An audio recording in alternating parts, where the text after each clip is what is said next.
Let me see if it's live. Am I live? Am I live, y'all? Let me look. Let me see if I'm going live. Mm-hmm.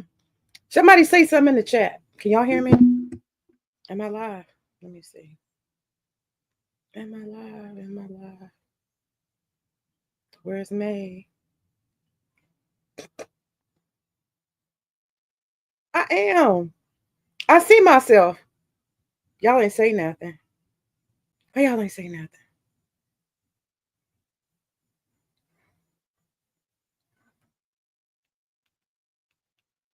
Okay. Let me drop the link. Fuck that. Let me get my goddamn drink on first, okay? Cause we talking about white men. I'm gonna need a fucking drink. Need a motherfucking drink. Bottle of choice.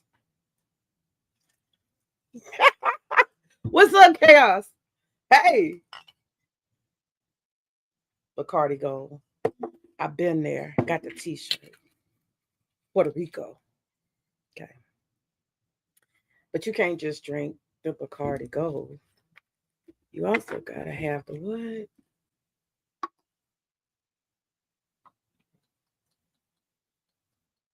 Y'all know what that is? Hold on. Make sure y'all can see. White Russian. Okay. There we go. We ready. All right. So y'all, we got some confessions from some black women. We working on that. Okay, so here we go. Let's see here. You said you cam up. You said I cam up. Yeah, chaos. Ain't nobody. I don't know why y'all motherfuckers be scared of a fucking camera. You are what you are. Shit. I don't know why people are scared of the camera. You are what you are, baby. Okay, let me take this ear plug off because I'm echoing to my damn self. All right. I guess I've seen the sound works, the audio works. So let's go. Let me drop the link. I'm not very good at streaming. And y'all, I ain't gonna tell no lie. The very first time I went live stream, it was a whole fucking shit show. Okay? It was a whole fucking shit show. Chaos Rain, I ain't never seen you. You are scared. I ain't never seen you. I have never seen you, sir. I don't know what you look like. Y'all, help me out. Oh, there you go. I was trying to figure out where to get the. Excuse me, my eyes get big. I do that sometimes when I'm confused. It's a little startling for people. I have very big eyeballs. Okay, so I'm gonna copy. I'm gonna copy this link, and I'm gonna put it down here, and I'm gonna start talking about white men. And y'all, ladies, you can come up. Let me see. Post the link. Paste. Paste. Okay, now I click enter, and anybody should be able to hit the stream. And I'm not opening this to people I never heard of. I'm a black man. Oh, you said I'm black as a man, nothing special made. It ain't about special. It's just about being a little personable, you know? Fuck. I made that shit too strong. I gotta start over again. That's too strong. I put way too much Picard. I'm gonna spit that shit out. So what's up, everybody? How y'all doing? How y'all doing? How your mama doing? How everybody doing? Okay. So this stream is about. I had a debate, honestly, with BGS. Well, not a debate, a conversation. I shouldn't call it debate. And I wanted to explore honestly. And you said, do we have to cam up? No, ma'am, you don't. No, it's not required. It is not required to cam up. I'm camming up because I don't feel like I should ask people to be more personable, and ask people to talk and tell their business. And I myself am hiding behind the cover. You know what I'm saying? So I decided to hold on. Let me fix this. Let me see. Okay. I know, BGS, you only debate with your equals. I know this. I know this. And I am not your equal. I'm sure. I'm sure.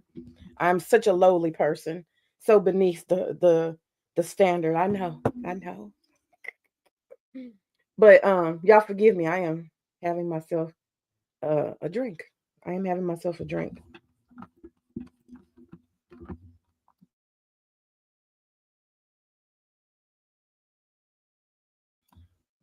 So this is the deal. This is the deal. Hello, BGS.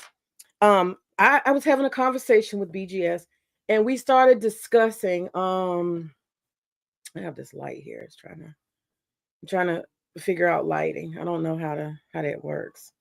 But we were having a discussion, a cordial conversation, and um, this whole idea came up. Anybody can hit the link. You said fifth floor, May. What's the fifth floor? Is that some kind of code word or something? Fifth floor? Is that a code word? Um, yeah, yeah. This conversation, chaos, began with BGS. So I've invited several women. I hope Mahogany Roots and some of the other sisters. What I want to do is be very cautious because I want an authentic conversation. I don't want a conversation that is shaped by my opinion. Y'all understand what I'm saying? What we want to do today is explore how do black women relate to dating and mating and marrying white men. What is our general attitude? How do we see white men? Are we in worship mode? Are we in hell fuck no mode? And I want everybody, whoever comes up, to be authentic. And not only that, for black women, when you I want authentic opinions. And so it's not a debate between us ladies. It's not about convincing someone to be or not to be with white men. I just want authentic experiences. So we're in exploration mode. I guess if that makes sense. We're exploring a concept, an idea among us women folk in our um among us women, black women in our families. Are we are we surrounded by other women who worship white men? Does that influence us in any way? You see what I'm saying? So you said the elevator only goes to the fifth floor. Oh, okay. Okay. So you got an elevator. Yeah, we want truth. Truth. Yes, thank you, BGS. We want truth. We want the absolute truth. So what we want to do is come from a place of exploration to hear what it is, not what anybody wants it to be, but what are your authentic experiences? So I'm gonna put the link again. Y'all see the link? Creative Solutions. You can feel free to come up anytime you want. I would share my own, you know, thoughts and stuff, but I don't want to do that because I don't want to shape anybody else's. And that's the only thing I want us to do. If we have more than one woman on the panel, we're not going to engage or shape or change her perspectives in any way. All right, so we have Creative Solutions. I'll save my responses and my thoughts towards the end, okay? Because I want to make sure I remain as neutral as possible. I want to remain as neutral as possible. All right, so we have Creative add to the stage. Okay, you can unmute Creative. You can unmute when you're ready. Can you hear me? Can you hear me? Perfectly. Perfectly. How are you? Oh, okay. I'm great. I'm chilling. I feel like I'm a little bit under the weather. Just. Oh, I got little sniffles. It started to rain today, but anyway, nonetheless, back to the subject. you got that nice Um, California weather. How can it go bad? How? Girl, this weather's been changing. It's been acting crazy. Now since I'm back, before when I first moved here, it was nice. It was always hot, no rain, hardly any Mm, rain. Now we getting rain left, right, and center. So, mm, I can dig it.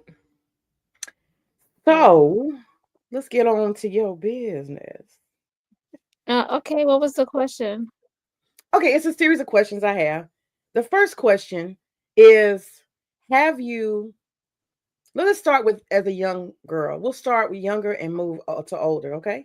Because we want to see Okay. over time. And I want to say this is a non judgment zone. You can speak Uh-huh. freely. I'm not gonna have no opinions, and I'm gonna ask the chat not to have any opinions, and just let Okay. women discuss their relation as Black women to white men. So let's start with younger age. When you were a young girl, did you ever have any particular thoughts towards white men, whether it's TV or personal experiences or white males? Um, I mean, I just thought of them as regular people, you know. I do understand the whole aspect of like discrimination and growing up and being the minority and all that stuff. I do understand that from a context, you know, because I'm in the Hmm. US and I'm Black. But um but I didn't really like fantasize about them or want to be with them But because when you see white men on TV, I mean, you think they're generally nice or they're bad, or what was your just thoughts about white men as a child? um I want to get your I didn't have any thoughts. Actually, my mom was dating a white guy when I was yeah, when I was like in junior high school, so let's say around 12, 11, 12. yeah, to like 14. Your mom was Yeah, she was dating a white guy. Yeah. a white guy. Yeah, she had 4 kids and I think he treated her really well, depending on and I don't want to feel bad and I don't want to like be prejudiced, but if I was to compare and contrast the relationships that she was in, I Hmm. would say the white guy that she was dating treated her really well Interesting. because Okay. yeah, because as far as he knew she had kids, but he never disrespected us or he never like made us feel any kind of way. Him too, you know, because he doesn't know how to relate with us. He's dating my mother. But Hmm. he was really cool for the most part. Like we would have conversations about my school and he found that interesting and yeah. So I don't have anything against like white guys. I mean, I thought of them as like regular people, you So know, he was some the of them first are one that you smart. came in contact as a young girl, Yeah. and he lived with y'all. No, Oh, he lived separate from y'all, he lives separate from us. but he But was he would always nice and pleasant and all of yeah, he that was type of stuff. nice. I think he worked for like an airline and he was a big mechanic. And he used to have like an Escalade. And at the time, it was like the early 2000s, you know? And Escalades was like really big and popular then. And he would pull up with his Escalade. And I think he got it because he was dating my mother and she had all of these kids because he didn't have any kids. He was just white. But the thing is, I think he was dating her because I think his mother was really prejudiced against black people. So, you Okay, so you know, think there was he maybe a little pushback to his yeah, I mom? heard about that. But I heard about that and he just didn't like the fact that his mother was like that. So I Okay. guess that made him want to date different types of women. But he was a Okay. nice guy to my mother and he even paid for a trip for her to go down to Trinidad and Tobago. He even went down there with her. So did that what so this white man's relationship to your mother, did that shape your opinion about white men in general? Do you kind of have, yeah, did that shape your opinion about white men in general when you're 11 or 12? No. No. So I mean, no. you don't transfer that idea that he's a kind and good guy better than most black men. You don't transfer any of that to white men in general. No, but No? I don't know. But my parents, when they was growing up, I'ma just say this, you know, they from the West Indies or whatnot, but they came over here and they found out that the white men over here really found them exotical and attractive and used to like take them out and spend money on them, like, you know? So the like women in your treat them family see like, the white men as interested because they are island exotic. Is that what you're saying? well, yeah, they really like, they would actually spend money on them and take them nice places and stuff like that. Okay. So among your women folk, there's a liking to white men, a friendliness, you would say. Yes, and even now as I got older, my mother told me that she wished she would have never listened to other people because she missed so many chances of having these guys could have, put her in a better situation, Every like in a what nice guys? house Hold on, and clarity. Clarity. What guys? multiple white guys she dated. And she said she allowed people to get into her head and made her feel bad about not giving black men chances. And you think she wasted time possibly with these black men? Does she think I she think wasted? so, because people make you feel like you're not worthy of certain things and you shouldn't, you know. I don't know how to Interesting. explain it. So No, it's, it's yeah, cool. It's cool. Hold it right there. Queen okay. came to the stage. Queen, I don't know if you heard this part. Hey, Queen. How you doing? I'm, hey, lady. I am trying to get, we're going to just kind of go bounce between you two and whoever else, what other ladies come up. Um, and then I'll share my stuff at the end. But what we're going to do is talk about our relationship as Black females from the youngest age up and through aspects of our life. How have we related to white males in particular? And I'm not looking for a political stance or anything. I don't want to shape you guys' opinion. I really honestly want to understand, as Black little girls, what did you think about white men when you saw them about or in the media? Were you afraid of them? You were friendly to them? And as you aged, what were your perceptions of white guys? And when you were a teenager, were you interacting with them? And in adulthood, had you dated them? And most importantly, the women folk in your family, what was their attitude that they transferred to you? Creative Solutions just shared that their island folk had a tendency to think that the white men thought they were exotic and treated them well. And therefore, there was a preference for white men in her family. And in the women folk, that was normal. Can I say it So, wasn't a preference. It was like it's like a dating experience. If you dating and you just out there dating, it's like, don't you want to have a really good time? Wouldn't you want to try everything? You know? yeah, but it sounds a little bit like, girl, don't waste your time with them brothers. These Oh white no, men. it wasn't like that. It was just Oh, kind okay. I don't know how to say it, but it kind of was. I'm not gonna lie, because we was in like a very, very poverty place. I'm not gonna lie.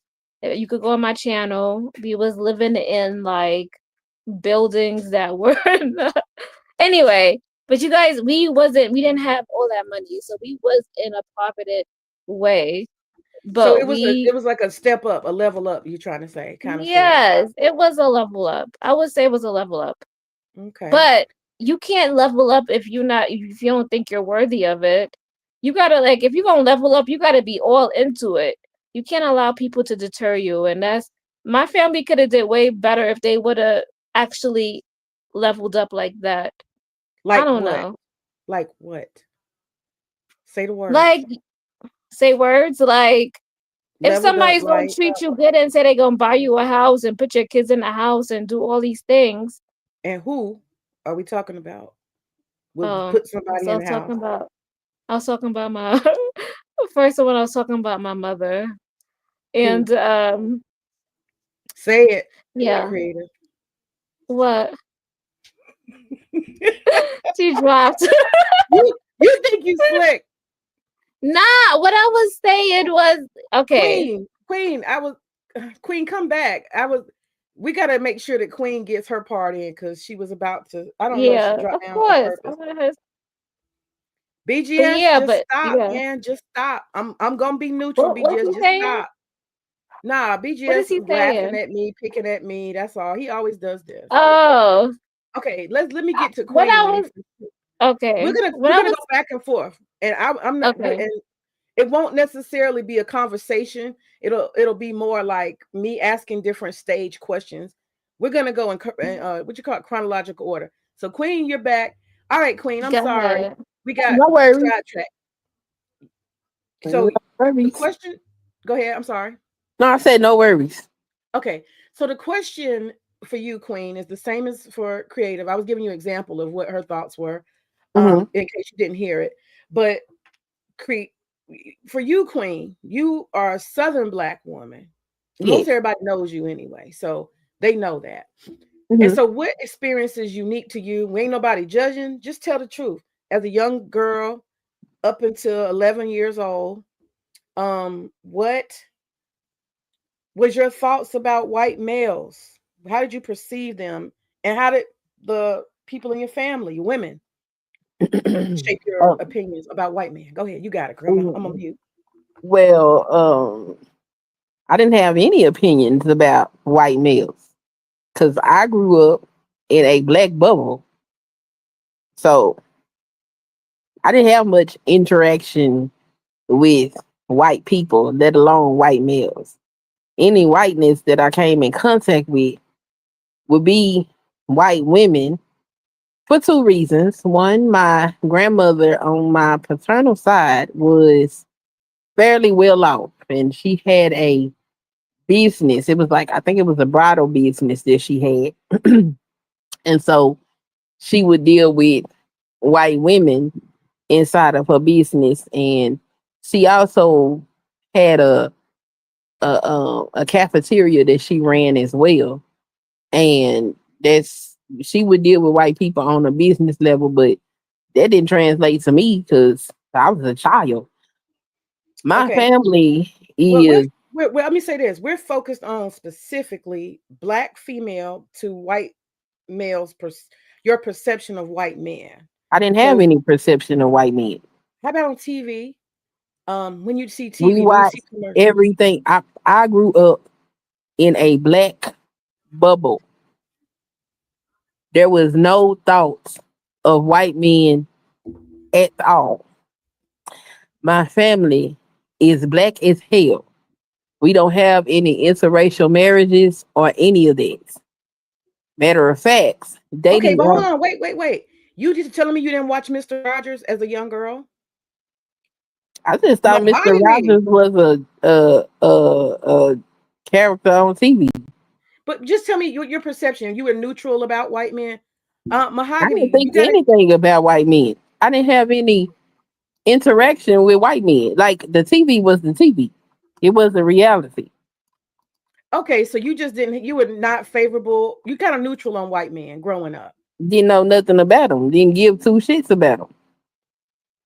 Excellent. Mahogany, before you go anywhere, I need you just make sure you settle yourself down, Mahogany, and I want you to pull up. I'm talking to Queen and Creative, and you can join in and I can ask you the same questions. Okay, Queen. So we got the elementary school, Queen. We got the elementary school um set, and that's the main thing. I really want to know your perceptions about white men. How about as a teenager? Because we ended with creative solutions and preteens. Did you have any interactions with white males or perceptions of white men as a teenager? So by the time I got to, I think the fifth grade is when my schooling became a little bit more diverse. And that was Okay. my first encounter with like white boys. I Mm-hmm. thought they was stupid and goofy as hell. It was like, what the hell, you know?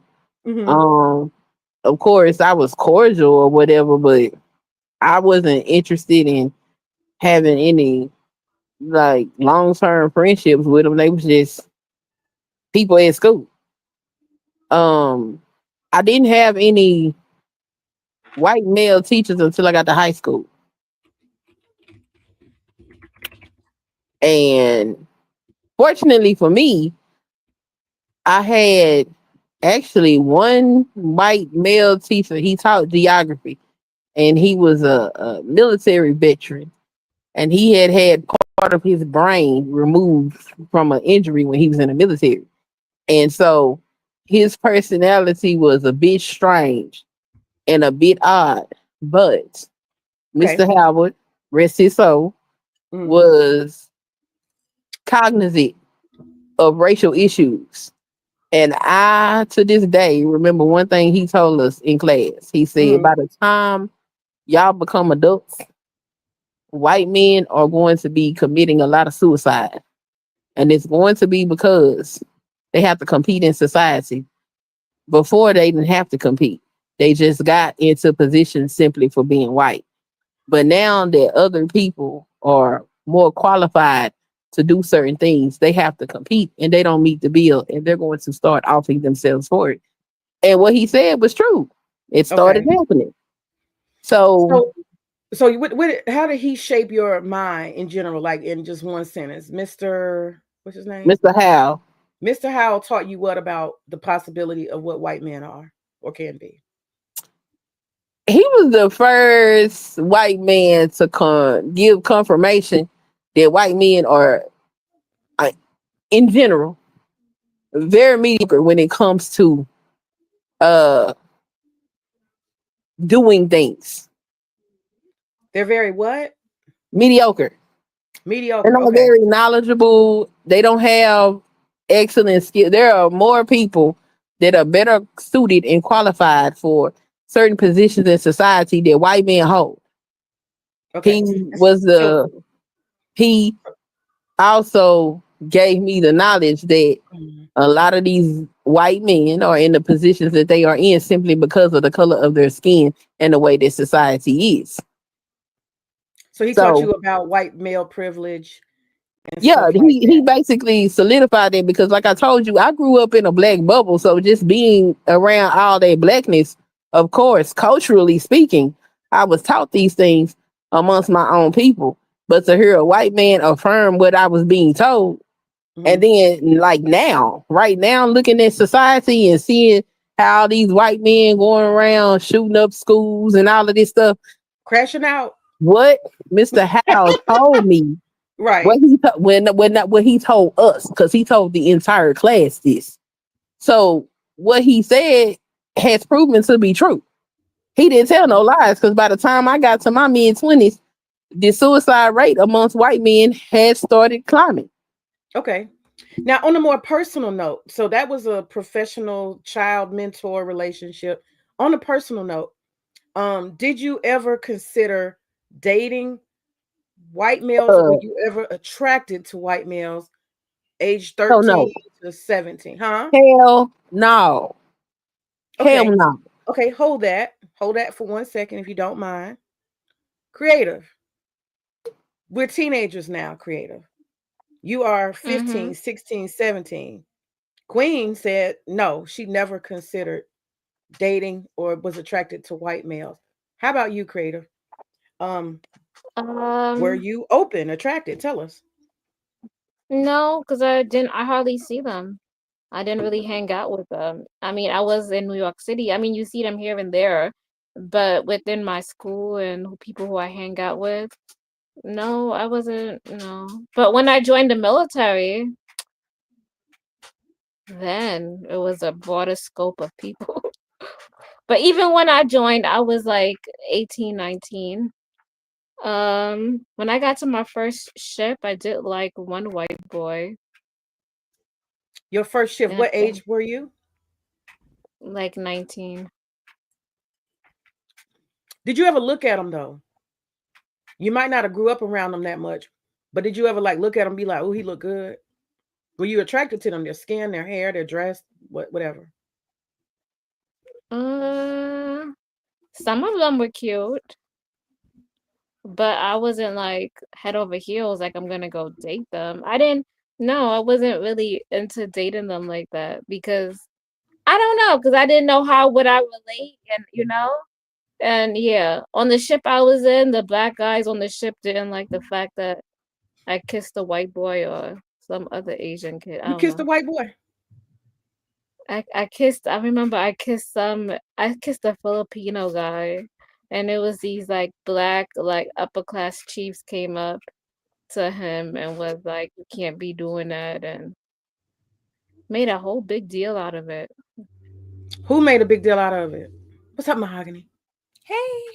Hey. I was on the Chiefs. So you know how? All right. So I was a lower You're class. talking some code or something. I don't know what you're talking about. You said Okay, the so show.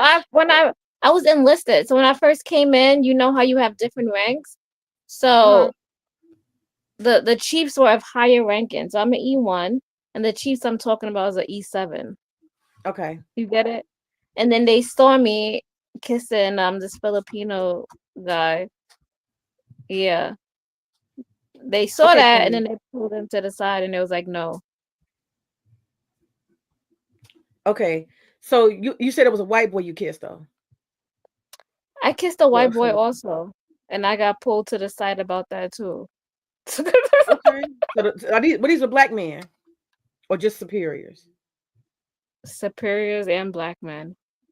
So they were letting you know that do you think it had anything to do with the fact that you were a black woman? They didn't want you interacting like that with others? I mean, I guess they didn't want my character to be like, you know,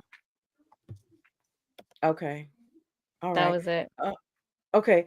Cool. We'll come right back to that. Queen said she got to come right back. She's got to go and come back. Hey, Mahogany, how are you? Hey, I'm good. Long day, girl. I saw about 1 million children today, so but I I, I bet. I actually put notification on because I saw that you were doing the show, so I'm glad I caught it. Glad I got Yay. to be up here with you ladies. I know Queen is coming back, so yeah, I'm glad I caught it just in time. Good, good. So Yeah. it's time for your confessions, ma'am. Oh, I don't have any. You just ask me the questions, and I'll tell you. I'll All tell you right. the truth. Okay. All right. So what we're trying to do is just neutrally talk without judgment as black women.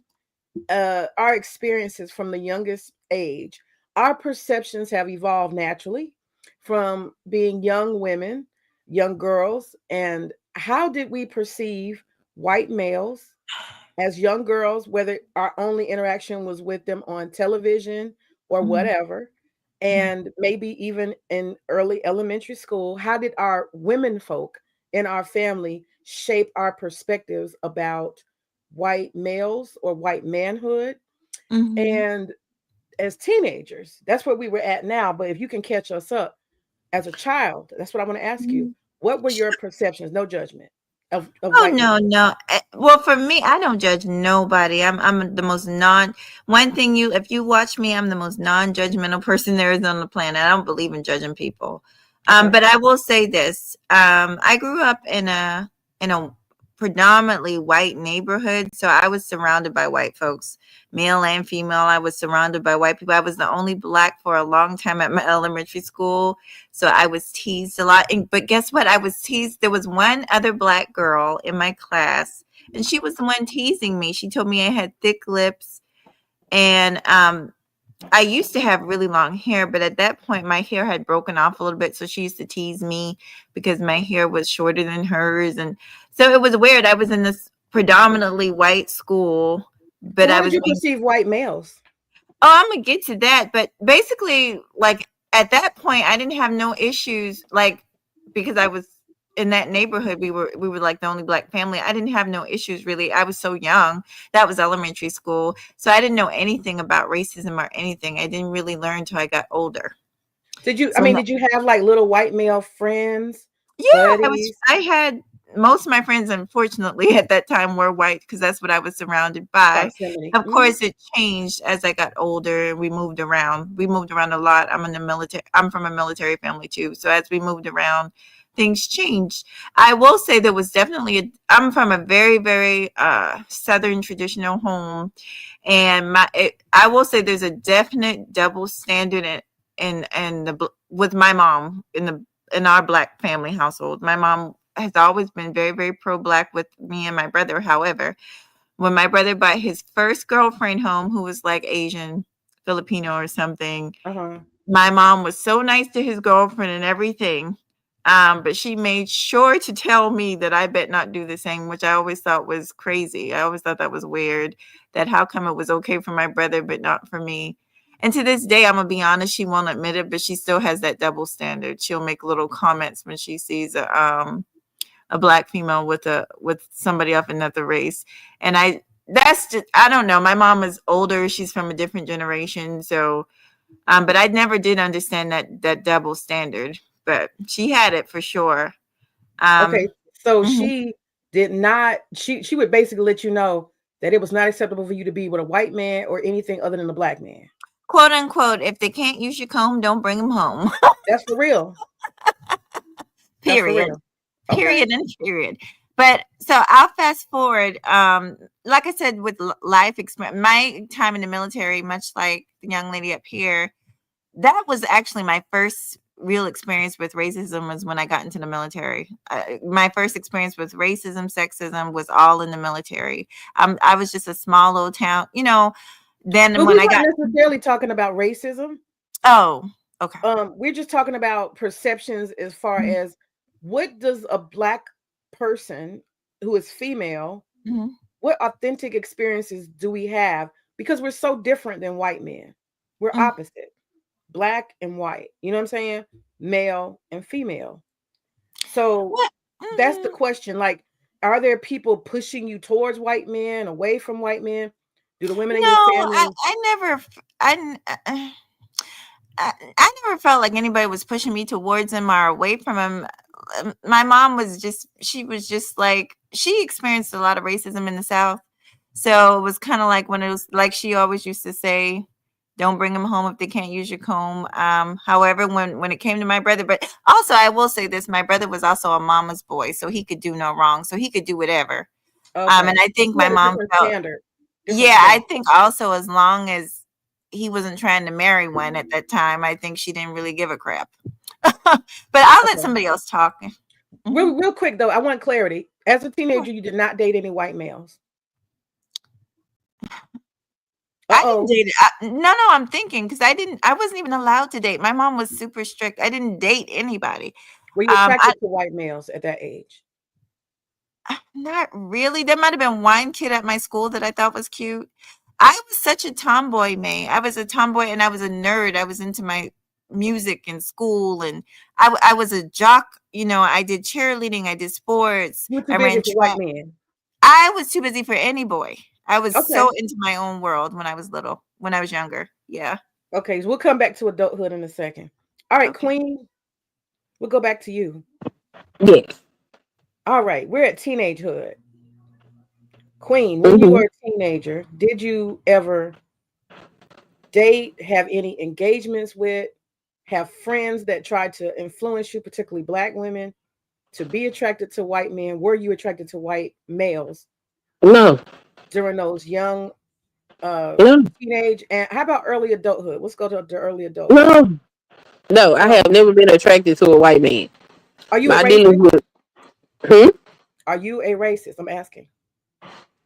I'm not racist, but I do understand the dynamic of being black in America. And that keeps you from being attracted to them, you think? I cannot be in a relationship with no white man. Now, as far as attractiveness go, I have seen some attractive white males as an adult, but it's not anything that I'm going to pursue. And this is because the dynamics between with that race stuff, I'm not gonna do it. I'm not gonna procreate anything that is opposite of what I am, especially in this world. Because every biracial person I have ever come in contact with or known have some identity issues. They not accepted on either side. And I don't think it's fair to put children through that type of trauma. It's enough trauma just to live in this world rather than your parents trying to utilize you to bridge this racial gap that is happening in this country. I'm not going to be one to, if you got mad at me, you decided to come out your mouth and call me the N word. I'm not going to be one that's going to be of even temper when you sit up here and crack these jokes that you think is funny at the expense of my race. And because that's who I am, I'm Mhm. not going to deal with no white man. Not on no romantic level. Not at all. Okay. Interesting. I thought Interesting. it was interesting that you asked, but I guess for clarification purposes, I thought it was interesting if you asked if she was a racist, just based on the fact that she doesn't want to date them. You think that's what people think? No, I wasn't accusing her. I was asking for clarity. If she was racist, because that's an option. Well, there's a lot of them that won't say that they don't. And when I say they, I'm talking about white folks that don't want to date us, and I don't think that necessarily make. Yeah, I definitely think. I think they're two totally different things because you don't. They totally are. You don't have to be attracted. There's a shoot. I'm a racist, so that's why I'm a racist. So I know I could never date a white man. You know. Well, I'm not a racist, but I am I'm a definite pro-black. You know, I'm a pro-black for sure, but I'm not a racist. But I just people, not you, but a lot of people throw that word around, and you know, I'm not. I'm not accusing her. I'm definitely not accusing her. I just was wondering if that's an option because the way she sound like she damn near like my ass, and I'm a racist. That I started to identify with what she was saying, so. That's why I asked her. I was like, shoot, maybe we're gonna be twin racists. I don't know. Well, I mean, for me, in order to be racist would mean that I want to stop you from being able to participate in society. I don't have that. I don't let white women braid my hair because you got the skill to do it. Do it. And I will pay you. If I had a business and it was a white person that had the qualification, I would give them the job. But when it comes to me and my romantic relationships, in relationships where I would be procreating, I'm not interested. Okay. Yeah, see, I ain't trying to get no money, no opportunities, no fairness. I'm racist. Yeah, I'm definitely racist. I'm just honest, y'all. I'm honest. I got to my fucking 40s. I don't even give a damn no more. I used to win claim I'm racist. But Creative Solutions, as an adult, that's where we're at now. We're at adulthood. And then Mahogany will come circle back to you. As an adult, tell us, you had the military. In the military, people tend to be a little more colorblind, right? A little bit. I don't think so. Really? Go ahead. What do you mean colorblind? Like, what do you mean? More diversity is accepted. People treat each other more by ranks and other stuff. So I've seen more interracial dating and stuff in the military. You too, Mahogany. You've been in the military. Don't y'all think it's supposed to be diverse, but you do. Like I said, most of my racial experiences have been like with races have been in the military. But yeah, it's supposed to be. It's supposed to be that way. Yeah. Okay. Mm-hmm. So both of y'all, y'all didn't have any swirling incidents, or y'all did, or did y'all have friends not that in were the dating military white men or whatever? I would say not in the military, but I can't really say that. I don't know. But I did have a dating experience, you know. I've dated white guys, a couple of them. I mean, some of them were okay, but they weren't my cup of tea. I mean, I don't know. I haven't found like I'm open to dating white guys, but it has to be like it has to be somebody who I really like, that's authentic and that's real and that's genuine and that's them and I'm attracted to them and we got a lot of things in common and we can build something solid. I'm open to that. I haven't found, is it something I'm open to it? Is it my preference? No. But if I find somebody, what is your preference? Well, I would rather date somebody who looks like me. Oh. Obviously. But I'm open to the idea of dating somebody who likes me also, and I like them. So you prefer black men. You prefer black men, but you are open to love from anybody. There we go. I'm not putting words in your mouth, I'm asking. Yeah. Yep. I'm open. Yep. To finding love from anybody. There you go. Yeah. If it's right. If Cupid is in the air and all the boxes check off, why not give it a chance? I mean, why not? Yeah, I feel you. And I would totally be open to like dating Indian, and if I, was dating Indian, Arab, Latino, but I told y'all this before. I'm like wild about Nigerian men. I think they are like gods on the planet, I love me some chocolate. Let me stop. Let me just move on. Sorry. All right. See, I would rather date somebody who's from the Caribbean and somebody who's actually African American that's from here. I don't know. Africans, Really? See, the that's thing is, that's island African men, they be talking about American. the dick so much, and bragging on it. And I don't know if they can back up all that talk, Have you ever dated one, island man? No, I haven't Uh, dated somebody. I Have have, you, Mel? girl. I haven't, and I'm from the West, and I'm from the West I Indies, and what the hell? that is sad. How the hell? they something else, girl. I'll have to tell you that Tell me later. what do we need to know about the Caribbean men? Well, and this is the thing, and because I don't like to generalize, but I had a couple experiences that weren't that great. I fell in love. I was in love.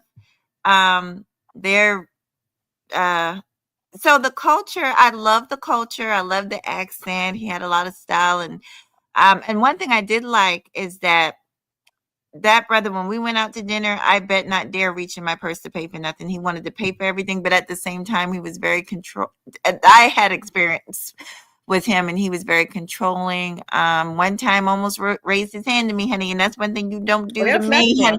Yeah, don't you raise your hand to me, honey. It's gonna be. I'm gonna fight you like a wild beast, honey. So yeah, we had a problem. We had a major problem. I had to leave that ass girl. I know. I know about them Africans and them Caribbean. He didn't touch me. He raised his hand like he was going to, and I'll never forget. We was in the kitchen. He had taken me out. He paid for everything, and but what did you do for him to think he could, or cause him to think he could or needed to? What was that? We were Indians are like that too. I heard Indians are like that too. Indians?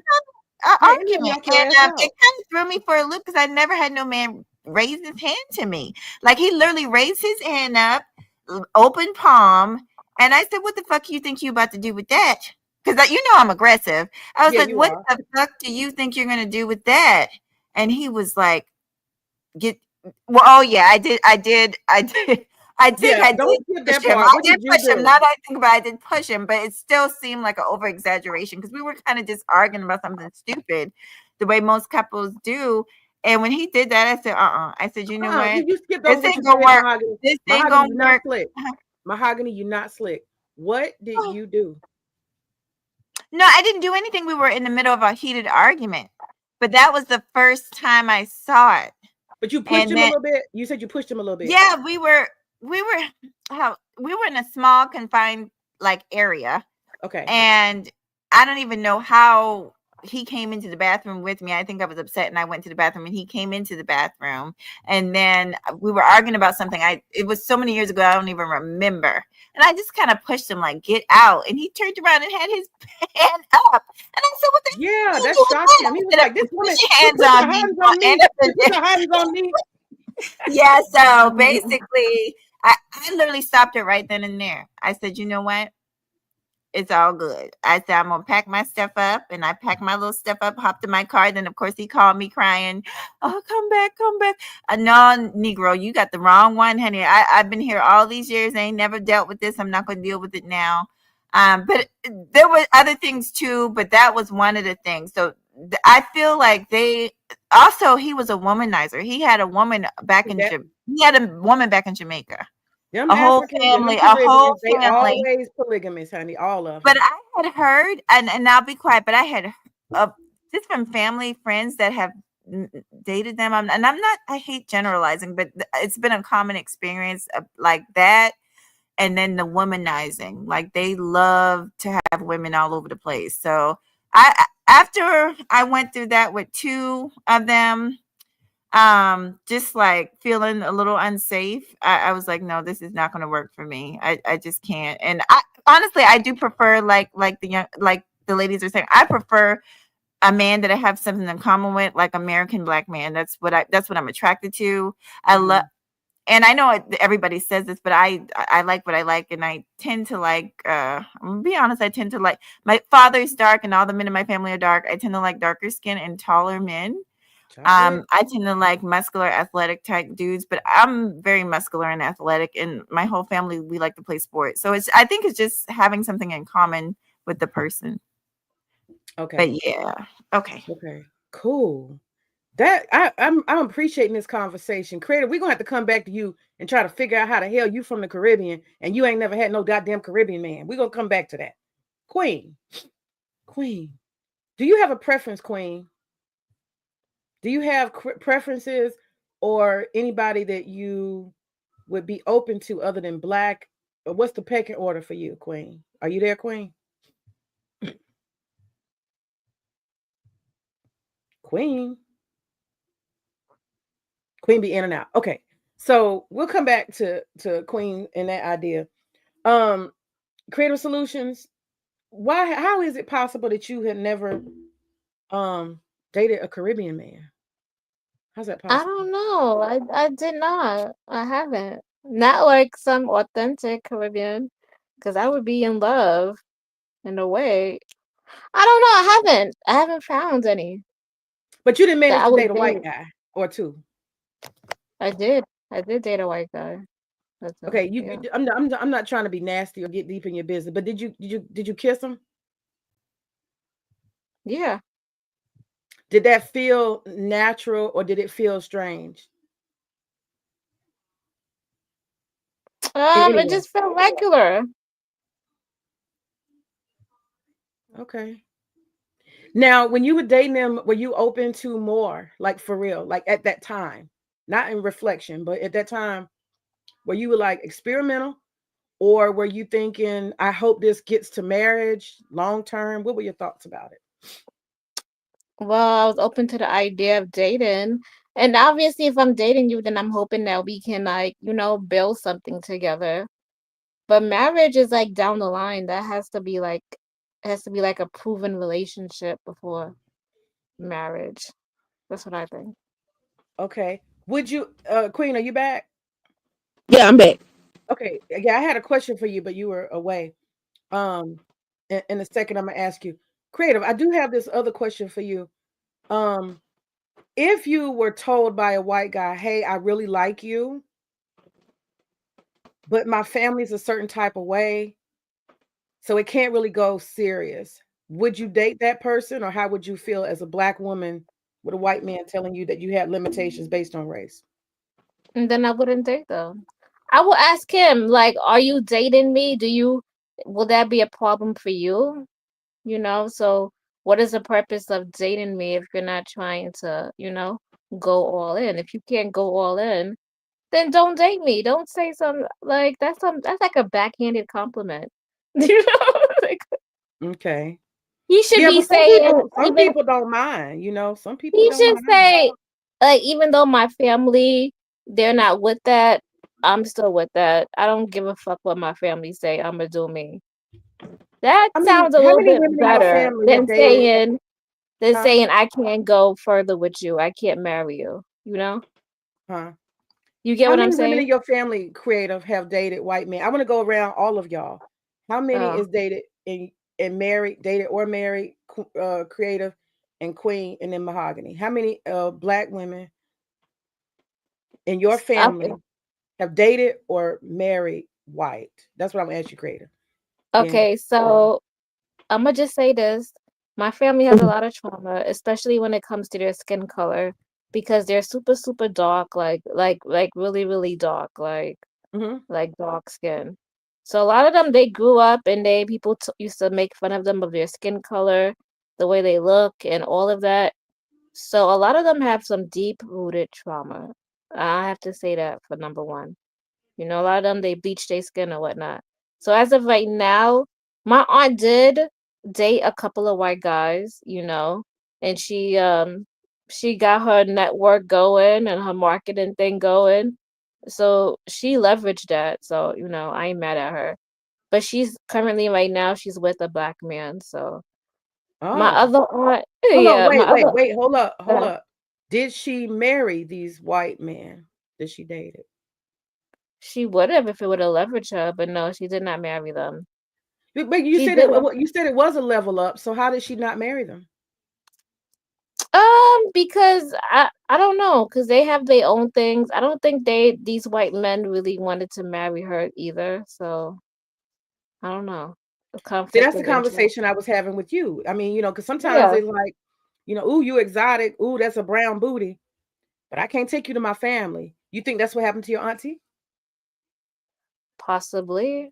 But that guy that who she dated, he gave her his credit cards, and she used to take his credit cards, and she used to buy stuff for the property that she had. And when we had a fire, she bought sheetrock, she bought this, bought all this stuff to fix up her property, and he paid for it. So So it sounds like in your family that black women in your family kind of think of white men as providers, right? yeah, yes. Do you think that? Do I think that? Do you see white men as No. providers? No, I feel like we live in an abundance universe. I think if you want to be a provider, that has to be a calling in you. You have to want to do it. Like you have to find a woman who you seem valuable and you want to provide for her. Regardless of your I race feel or like her. it should be something that's natural that turns on in men. Okay. Now you had another auntie you said who you got some cousins too. Like, is this Oh a? yeah, I'm going down. So Go ahead. Go ahead. my so my mother, I already told you about my mother. She dated a couple of white guys. You know, they gave her money, helped her out tremendously, but she had a very lack mindset. She didn't want to. They even bought her houses and told her, you know, you can move your kids in, and you know, but she was scared. She didn't know how to, you know, take that other step. She was just scared, and I feel like if she would have just, you know, she could have been in a better position. Anyway, that's neither here or there. So she was scared. So she's with a black man now, and she only dates black men. Um, who else? My aunt currently she's Jehovah Witness, and she's with a white guy. She's married to a white guy now, and he's from Texas.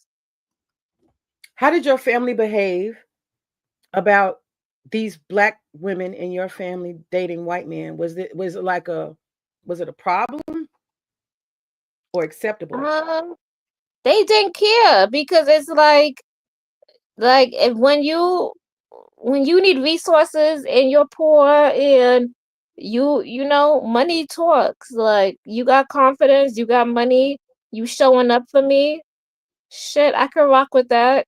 Then having to date somebody else and you're feeling like you carrying the load and you got to figure everything out, you know what I mean? Gotcha. So for them it was like what the passport guys say, you know. You level up. Shit. Exactly. That's what it was. Like, you know, you coming here, you provided, and I'm giving you this awesome experience and I'm making you feel good. Why not, you know? Right. But Absolutely. I yeah. get it. I get it. Yeah, but the rest of my family, you know, they just no. They yeah, they just date within their race. Okay. They don't dabble Um, out. I Oh, guess. my one cousin, he dates a white woman. Okay, so you got a male Yes. cousin that dates a white woman. Yeah. But other than that, everybody else dates within their race. And you're the only one of us that dates or will be do you like their skin, their hair, or are you attracted to them physically? Their way Am they I? dance, the way they move, like, or do you have to have, because I heard black women say they gotta have a certain type of white boy. You know what I mean? I'm asking. I mean, okay, so I like people who are 100% them. They're authentic. They're them. Like, you know, they have some ambition in their life. You know, you know, just they're authentically themselves. They're not trying to be black. They're not trying to do this. They're not trying to do that, you know? Mm-hmm. They're just 100% them, and I can see the essence in them. And you know, that's I like that in a person. So it has nothing really to do with race and all these things and all of that. I like the person, their spirit for them, you Okay. know. Cool. Cool. All right, Queen and Mahogany. My next questions to you guys are: do you have black women in your family, Queen, who have dated white men? Has it been successful? How do other people see it? Is it acceptable by the family, etc.? Whatever your thoughts are about family, friends, and dating white men or being married to them. What's your thoughts? So, like I told you, my family is black as hell. We black. We grow up with, if they can't use your comb, do not bring them home. All of us. Now, when I became an adult, I think I was approaching my 30s. One of my, I guess she would be my second cousin because it's my mama's cousin. She had a white man, and we was all looking at her like she had lost her mind and she was crazy because like she didn't even have a white man that was of any class. Okay, he looked like he just stepped out of the trailer park on 8 Mile. Okay. Oh my. Oh my. um Their relationship, I don't know the ins and outs of their relationship because at this particular point I think she had moved back to Arkansas, and their relationship is no longer a relationship, so it didn't last. But we date within our race. We don't do that race mix and stuff. That's a whole family value going back generation. We black as hell, okay? And we, Southern. And Southern. Don't forget the Southern part. okay, Southern. We Southern and we black, and we don't do that. Like Now, how did you, people respond to her when she come up dating a white man? How did that go? so like They talk shit or what? behind her back, like we ain't say nothing to her because at the end of the day, she grown and she can do whatever she want to do. But I mean, we was looking like when they would sit around us, we would be looking at them like they was crazy because what the hell is going on? Like, what is this? What are you doing? Like this is not normal. This is unnatural. Who is this white man? Why is this white man here? What is this? You know, because we black And Southern. and Southern. Okay. I'm laughing because I relate because in the black community, among specifically Southern people, black Southerners, deep South, you feel like you're betraying your culture and your family to some extent. You know what I'm saying? Because Yeah, you we got didn't know what the hell was going on. Okay. We thought she had lost her mind. right. Mm. And she creative, no judgment, okay? No judgment. But you are in California, which is a different space, and not only that creative, you are, you have Caribbean background. So you don't carry like a certain history and animosity and stories and slavery and shit, Um, so there's just there's a big difference. That's I'm just saying, creative. So No, that we had slavery in the Caribbean too. I fully understand what y'all saying. Yeah, that is but true. That's true. yeah, but I'm trying to shift to another timeline. But I understand what y'all saying. Y'all want to be pro-black, and that's what it is. Well, it's But not even trying to be pro-black. It's kind of like the Southern thing. It's like a burning in you. It's almost no, like I a fully angry, frustrated history that will never change. And we always think that they trying to do some bullshit all the time. We may be some paranoid Negroes. I don't know, but it's a survival. Seriously, it's a survival mechanism that has stood the test of time. you You right ain't got because to you're from the you South. ain't got to You get right, ready when you though. stay ready. You hear me? You right. I'm in Cali. We only like 6% black where I'm at, and I just, I California tell has people all the time. it's Huh? a totally different culture Right. on the Different. west Yeah, side so of the United States than it Right. is in the South. And I mean, like, my children are growing up around all these damn white folks. And I'm like, watch these motherfuckers. And sometimes they looking at me like I done lost my mind. Like, hey, if you know, like I know, okay, I'm just trying to make sure that when the shoe drop, you prepared for it. Because don't get it twisted. Just because we over here in a place that's a little bit more accepting to diversity and things of that nature, where you come from, where your roots lie, it's not quite like that. You know what I'm Right. saying? Right. Like for me, I grew up watching keep your eyes on the prize. I grew up seeing. I had a white woman growl at me on the elevator in the hospital. A Mm-mm. white man ran over my toddler niece that was just learning how to walk, and then looked back at us and told us, "Well, get the little pickaninny out the way." Okay, so I've had these type of experiences. My children haven't had those type of experiences, but in the event, because my daughter said she want to go down south to go to college. Well, I'm gonna tell you, it's a different ball game when you go down south than what you have been experiencing in your life thus far. Mm. Because I know these things, I could never put myself in the position to have a white man disrespect me on some racial shit because we done got into an argument. He's going to die that day, and I'm going to the pen. Well, Queen, are I'm you just even interested? Do you even think they're attractive? Do you physically, their skin, their hair? Do you find them? I'm asking. I don't know. like I can't like them type of details. I no. You said no. I don't look at white men. First of all, um, the contrast between black and white skin would freak me out. Number one, I don't want to lay in the bed with you and look at that. Okay, their hair, um, white people hair shed every damn where clog up sinks, and I'm not. No, no, thank you. I don't want to. No. So when it comes to those fine details of attributes, I don't give a shit.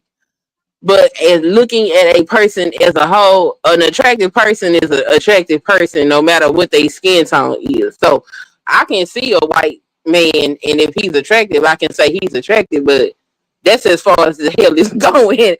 I don't want nothing to do with that romantically. I'm just not interested. And then I have seen women. I remember being in this group on Facebook called Natural Hair. And a lot of them black women in there dated white men. And They the be the shit, darkest chicks, the ones with the most natural Afrocentric features, boy.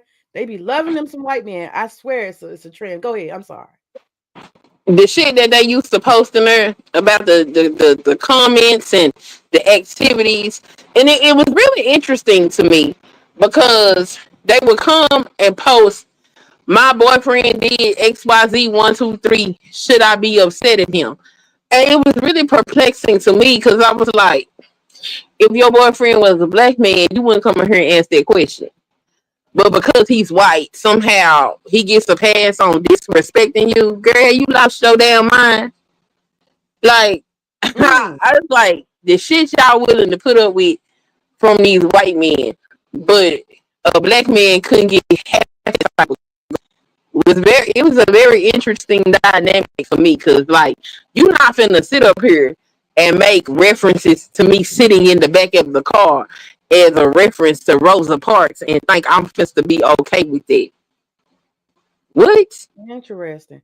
Let me ask There, that to Mahogany. Let me ask her to see what she thinks too, Queen. Glad you brought that point up. Mahogany, do you think that black women, and you too, creative, all of us, we can talk about it. Do y'all think that we as black women, if we're dating out, white or otherwise, do we give passes? Do we give extra leeway? Have you I will. seen people in your family do that? Well, to answer that question, I don't give a pass to nobody. Like I'm literally the same person no matter who else is around. Like I don't switch up like that. Like I'm the same person. I'm gonna be honest, it would be hard for me to pretend. And so yeah, I'm who I am. I think online people might do that. I know the Crystal Carrison lady was teaching people how to behave and shit, fake shit. No, I'm me. Either you like me for who I am, or you go date somebody else. Mhm. So I'll be quiet on that. But I agree with Mahogany. Like, I can't sit around with that because if you do some shit like that, it's gonna be in the back of my mind. The relationship is over because obviously you don't really like me for me. If that's how you truly feel, and you'll say some shit like that, you know? The relationship is done. It's over. There was no consideration in how the way I feel and who you're dating. And if So it's you're there's not no gonna be passing. consideration, huh? You're not giving nobody no extra pass. Is what you're No, saying? fuck no. The fuck? You dated me because you like me. Do you like me or do you not like me? And if you like me, you would treat me like you like me. There you go. Mm-hmm. Okay. So, Mahogany, you said you never dated or you have, and I also want to ask you too, are you Mhm. physically attracted to white skin, white hair? If you I- had a just white like man who was really Mhm. nice come up to you, would you date him? That's the question. just like Queen said, I don't know what it is about me. Like I already said, I grew up in a very pro-black house, so I like what looks like me. I like African features. I actually like that. I think I'm more attracted to that. So I'm not one of those people that go up worshiping other people's skin and other people's hair textures, especially if it's different than mine. But I don't have anything. I mean, they're how they're who got, they're made the way they're made. But I'm not like, ooh, look at that blonde hair, blue-eyed man. Like, that's not me. But I agree, if a person's attractive, they're attractive. I don't, I'm not blind. But is that what I'm out here necessarily looking for? No. um so what was the other question? Sorry. Would you be open to dating a white man? I know you have a brother at this time, and I want to have a conversation about what we love about black men Hmm. as we close out this conversation. But Hmm. if you were approached by a white man, I have been a lot. I'm gonna be huh? honest that I don't know what it is about me. Well, like I said, the military. I was in the military for 10 years. So I Hmm. think because of my proximity to them, working with them so closely and stuff, like even now in my career, I prefer, there's a reason. It's just easier for me when I work for a black dentist. I don't have to worry about, am I being treated differently because I'm black? Because 9 times out of 10, if I work for a black dentist, there's a diverse type of staff. So, but I have worked for all different types of people, and yeah, I think probably all of us have probably been hitted on. But I like who I like. You know what I mean? Just because you like me doesn't mean I necessarily like you back. So, Okay, so a more direct answer. Question. I'm gonna ask you: okay. would you, if a white man who was nice looking, attractive, had his life together, had everything that make him a good catch, and you weren't with anybody, if such a white man Mhm. were to approach you today, So do I'm you gonna say think this. you would? Do you I want honestly think you would date him, or you wouldn't give him a chance? What are your thoughts? I'm gonna say this to you, man. I'm gonna explain it the best way I can. I know it's kind of long winded, but you gotta No, understand. you can be long winded, as long as you make sure you answer the question at I the end. will. Okay. So my feelings on the subject has gone up and down. Um, I like I said, my preference is black. I like dark skinned black man. That's my preference, and I like a certain type of man. I love intelligence. However, as I get older, like you were asking about people having like in my family, it's mostly military. My entire family is mostly military. So through the years, we've got a lot of little mixed people coming up under us. Most of them by some of the men, to be honest. I got at least 6 cousins, uncles, or at least 6 black men in my family have gone and dated white women or Asian women. So I've got, cousins and stuff coming up under that. And one of my closest cousins, love her to death. She, she, I met her husband for the first time a couple years ago, and she's happy. And It, he's a white man, oh, but she's happy. Like, he makes her happy, and he's, from what I can tell, I only met him once or twice, but he's a good dude. He takes care of her. He takes care of her and his 2 kids, the 2 kids they have together. They've been married together now for a few years now, and they're happy. So I'm happy for her. So my opinion about it has kind of changed. And I know her. She's not the type of woman that, oh, I just wanted him, because that's not how she is. She's an attractive woman. it's not a fetish for her. Right. And that makes it, for me, that makes a huge difference. That makes a huge difference to me. So to see that she found somebody that loves her and that she loves, and they're happy together and they're raising their kids together, I have no problems with it.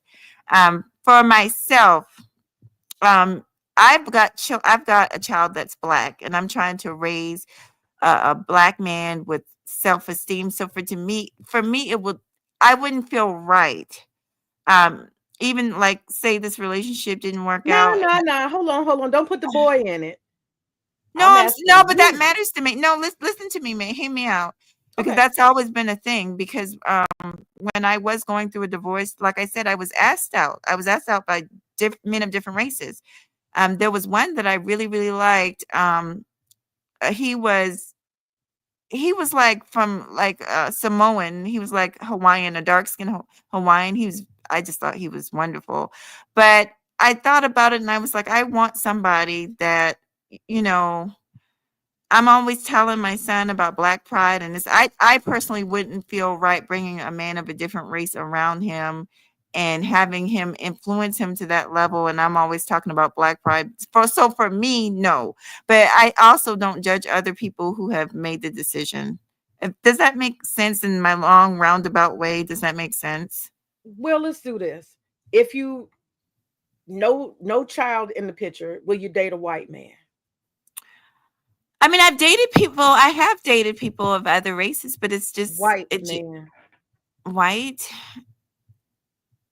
I've been asked out by white men, but it's not my, I don't know. It's just not my thing. That I have gone out with a Latino man. And I've gone out with, No, you ain't dating no white man. It's okay. Your ass come from Gullah Geechee, you know damn well. You ain't dating no white man. Cut that out. oh God, you know, It's I shared okay. this. It's okay. It's okay. No, because I feel I want to be, like I said, I just look at things differently now. Whereas before I would have been like, probably no. You know, but I'm not judgmental. I'm not a judgmental person. So So have okay. you dated a white guy though ever? Have you actually done it? Not really. I've had some that like me, and we hang out. Hanging out mean literally hanging out, not the way these young people mean it. I'm talking about we went out to a movie together, and they asked me how I felt about it, and I was like, yeah, you know what, I don't think so. That sounds But like a date, Mahogany. no touchy feely here. And then I'm gonna let you move on. I don't want to disrupt your show. But Okay. one of them, me and him are really close friends. I've been trying to get him on my show. This little boy used to follow me all around when I was in the military, but I was like, no. Uh, um, so I just want to say, Black women, plenty of men find you guys beautiful. That's Yeah. one thing I do hate about the internet. It's like they try to paint this perception that nobody else wants this. That's not true. If you have a beautiful spirit and you're beautiful, like men like beautiful women. They like that. All men do. Absolutely. Okay, so let's do this. You have gotten to know some white guys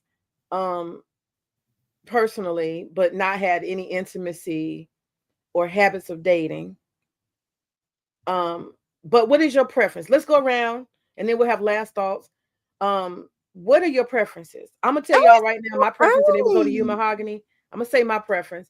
My number one choice is dark skin, like black West Africans. They got this shiny, beautiful chocolate skin that's like a god, you know. And if you ever see some of them that play sports, woo, Lord have mercy, Jesus, y'all. Let me control myself. Something about these West African men, these Mandinkos and these Yorubas. Anyway, my preference is African men. That's my number one preference, West African. I don't like East African at all. They are very feminine to me. But chocolate dark, West African, Nigerian, educated, those are my favorite. I like their features and everything. Physique, beautiful. They're made like gods. That's my favorite preference. I don't really care for Caribbean men too much, though. I find them attractive, and that's because they talk slick and they think that they can womanize, and I think they talk their dick up way too much. That's my thoughts. I don't know because I ain't had no chances, but that's what I'm guessing. I think they sell their sexuality a lot. I think they oversell it. I was talking about Irish moss and this and that. I don't know, but that's my guess. Anybody talk about they dick and all that too much, you just be like, I don't know, you selling wolf tickets. And I Right. would never ever date a white guy. Never ever. It's not an option. I'm too racist for it. Um, and I do admit, when I was in school, I had a lot of little white boy friends. Um, and I had one white boy when I was in high school try to kiss me. He was kind of like cool white boy, but my instinct was like, nah, bro, nah. So let's go to you, Mahogany. What Uh-huh. is your preferences in order? Racially, culturally, what are your preferences? Top three. I want an African American man, and I already said this. Oh God, I keep on saying it. I hope I don't offend anybody, but I love dark skin. It's just what I've been around my whole life, because all the men in my family, yeah, they're just all dark skin and tall. Even the women in my family are tall. And so that's what I tend to go for. I like hair. So I like a hairy man. I tend to like just a lot of hair, but they could be bald headed too. I like facial hair, like beards. Um, I love intelligence. Like, I'm really a nerd at heart, and I love intelligence. I like to just sit with a man and talk about a book. So I like intelligence, and I like men that are somewhat emotional, but not overly emotional. So not too like overly masculine acting, but a good balance, a good sense of humor.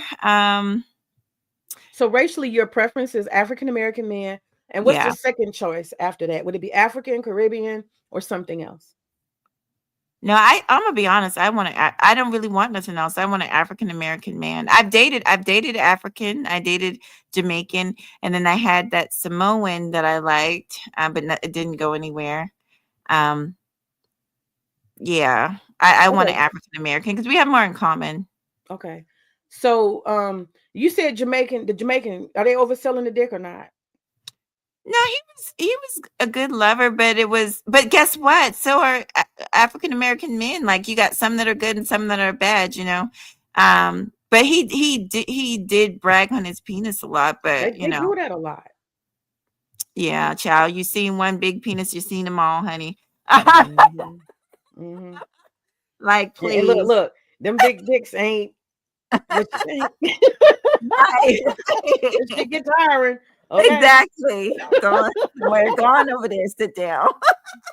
God damn, man. Shit. Anyway, Queen, you know what I mean. Um, let's go to Queen and then Creative. What are your preferences? Whether it's African, Latino, Arab, what are your preferences? Number 1, 2, and 3, please, Queen. I ain't got no 1, 2, and 3. I don't want nothing but an American Negro. Oh, just like me. That is it. I don't want nothing else. Okay. Nobody's going to be able to understand our culture, the things we go through mentally, or any of that if they not from the culture. Now, he got to be pro-black. Because if he ain't pro-black, he got to get the hell on. Because we ain't gonna see eye to eye on a whole lot of things. We ain't gonna see eye to eye on how to rear children. We ain't gonna see eye to eye on how to pass the culture along and things of that nature. He got to be pro-black, and he can't be over 230 pounds, because I'm not dealing with your fat ass. Okay, not gonna do it. All right. Now, I do like a man with some facial hair, Oh, Hmm. yeah. because you ain't got no hair on your face. It look like pedophile activity. Not interested. Okay. Um, he got to know, but he got to be a provider. This is not, it's not negotiable. Okay.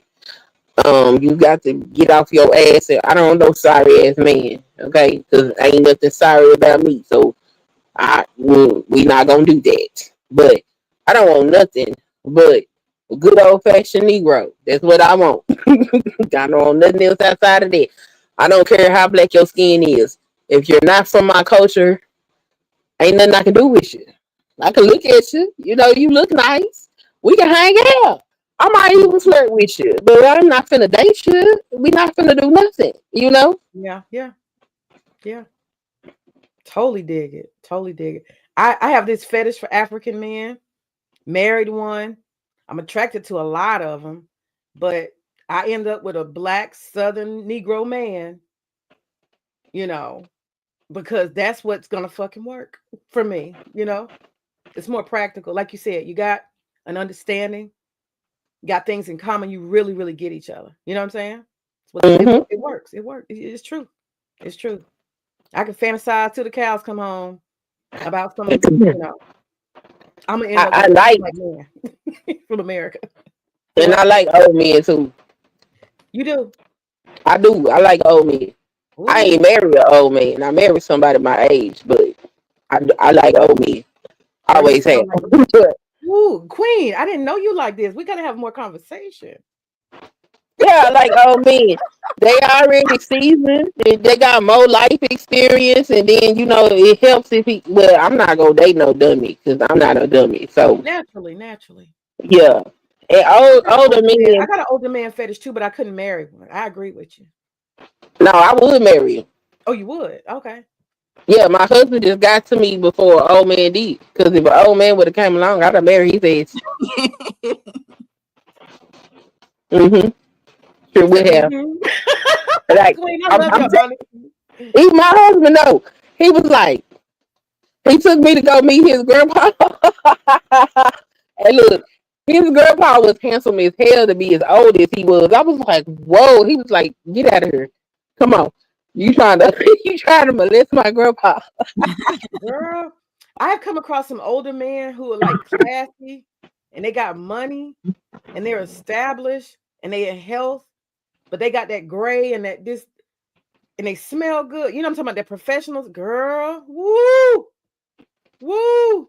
I Okay. married an older man, and one of my good friends did too. Unfortunately, he passed away a few years later, but he set her up. But I mean, that's not the only reason to marry. But yeah, my son's father is way older than me too. But it just happened to be that way. But yeah, he had his stuff together. That's a plus of dating somebody older. It is. Mm-hmm. And that's one, like I said, being a provider is not negotiable. An older man, typically, if he don't do what he's supposed to do, he's already settled. And that's something you don't have to worry about. Unlike dating somebody your age, y'all got to build together. Which it's not terrible, but if you want a soft life, you know what I'm saying? But Okay, yeah, 'cause my first husband, he was much older than me. I'm attracted to older men. Mahogany, you said your ex-husband was older than you too, quite a bit. Yeah, he is. Yeah. So yeah, we probably all got a little fetish for older men. We probably all do. How about you, Creative? Do you have a fetish for older men, Creative? No. Not at all. None. I'm not gonna lie. Yeah. Uh-oh. If they're good looking, I mean they took good care of themselves. Yeah, some older men, yeah, they fine. I'm not gonna lie, yeah. Okay, I'm trying to. That's Woo. Woo. I guess I can just say it instead of typing the shit. Woo, did you want to come up and tell whether or not you would date a white man? Would you be open to that? I don't know if you have time. Y'all listen, I gotta you run to the bathroom real quick. I waited till the 11th hour. I got to go. Y'all hold on. I'm gonna take this screen off. Y'all, Queen, you got it. oh wow, and my queen, you got it. Should have put a picture up in some elevator music. She can't come up right now. Okay, Woo. Oh man, it's an interesting conversation. It is. I gotta get something that she should have had a divester on the panel. Oh, well, yeah. They'll tell us everything. I'm glad that I think it's good to talk about these things and hear different opinions. I like it. That's why I told her I went and hit the notification, but I wanted to make sure I caught this one. Yeah. Mm-hmm. Yeah, it'll be a good discussion. Mm-hmm. You know why it's good, Queen and Creative, is because I get tired of listening to the men tell us how we feel about white, whether it's white men or whatever. I feel like a lot of times when we're listening, it's them telling us how we feel, how we think, and it's like, you guys are not in our brain. You just think, and they'll listen to one person, one divester or one black woman say one thing, and they'll swear that that's how we all feel, and it's just not true. So it's good to have real conversations. Yeah, I don't listen to girl. First of all, most of the so-called men in this space is a bunch of niggas. That's just don't start with that. And so they gonna say nigga shit. Most of them don't know nothing about no woman to even begin to start to try and talk about what's in our head. You can tell by some of the conversations that they have. Like, oh, y'all been, you been around here messing with hood rats. Mm-hmm. And now you think all black women behave that or even think that way. Mm-hmm. I'm gonna need to stay away from you. That's yeah. So I don't listen to them or take them seriously because they don't know what the hell they talking about. Right. And my thing is like they get on here and there's like so many examples. They even have dudes on their panels that have their white women as wives. Mm-hmm. And then when we bring this up, it's like a big diabolical. Look at what they talking about. They want white men and this. Well, you know what they'll do too? They'll swear up and down nobody else wants us, and so I hate that. I just, not for me, but I don't like these men getting up here and lying to particularly younger black women, making them trying to look, because a lot of these men will try and tear your self-esteem down, Hannah. I have heard them say, That's "Oh, we're true. all," yeah, like, and I don't like that. I do not like that at all. I understand where some of this nonsense comes from a cultural perspective. And I understand that it's a lot of us that need some psychological help because of it's hard being black in America. Mm-hmm. No, you ain't never lie. You're right. Everything around you telling you ain't shit, and you busting your ass, and you hit a lot of walls, and the hill just always. I get it, and I understand that a lot of these people really need some psychological attention that we don't get because this society does not cater to us, and that's one reason why I cannot date outside of my race, because I feel like it's doing a disservice. It's shunning people that, number one, we strong. Where we are lesser people, we wouldn't be where we are today. And I'm not gonna turn my back on my people just because we got some issues and some struggles that I can't solely lay the blame of it strictly on us. So understanding it, but I got to be honest. Now, I done had people of other men of other races approach me and try to talk to me, and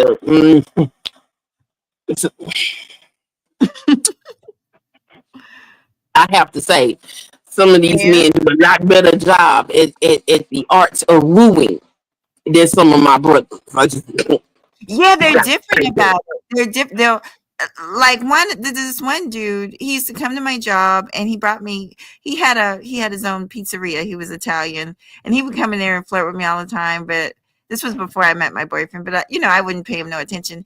And then one day I was on the phone or whatever with somebody else and somebody else served them, and I came back and she was like, "Oh, that Italian dude, he brought you a pizza." And then when I opened the pizza box, it had his phone number and a heart on it.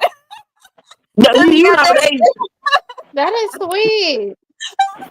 They are very creative when it comes to the art of wooing, and this it was interesting because y'all know we got a daughter. Mm-hmm. Now, when little Miss was about, she was 3 going into 4, or was she already 4? I don't know, but we were in Italy, and it was this little white boy that lived across the street, down the street a little bit from us. And oh my goodness, he was in love with my daughter.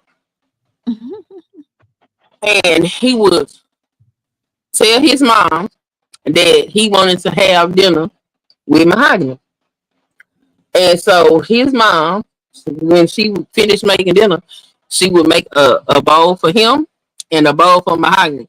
And he would come walk his behind down to the house and ring the doorbell. Is Mahogany here? And I would be like, Mahogany, Liam is here. And he would you like to have dinner?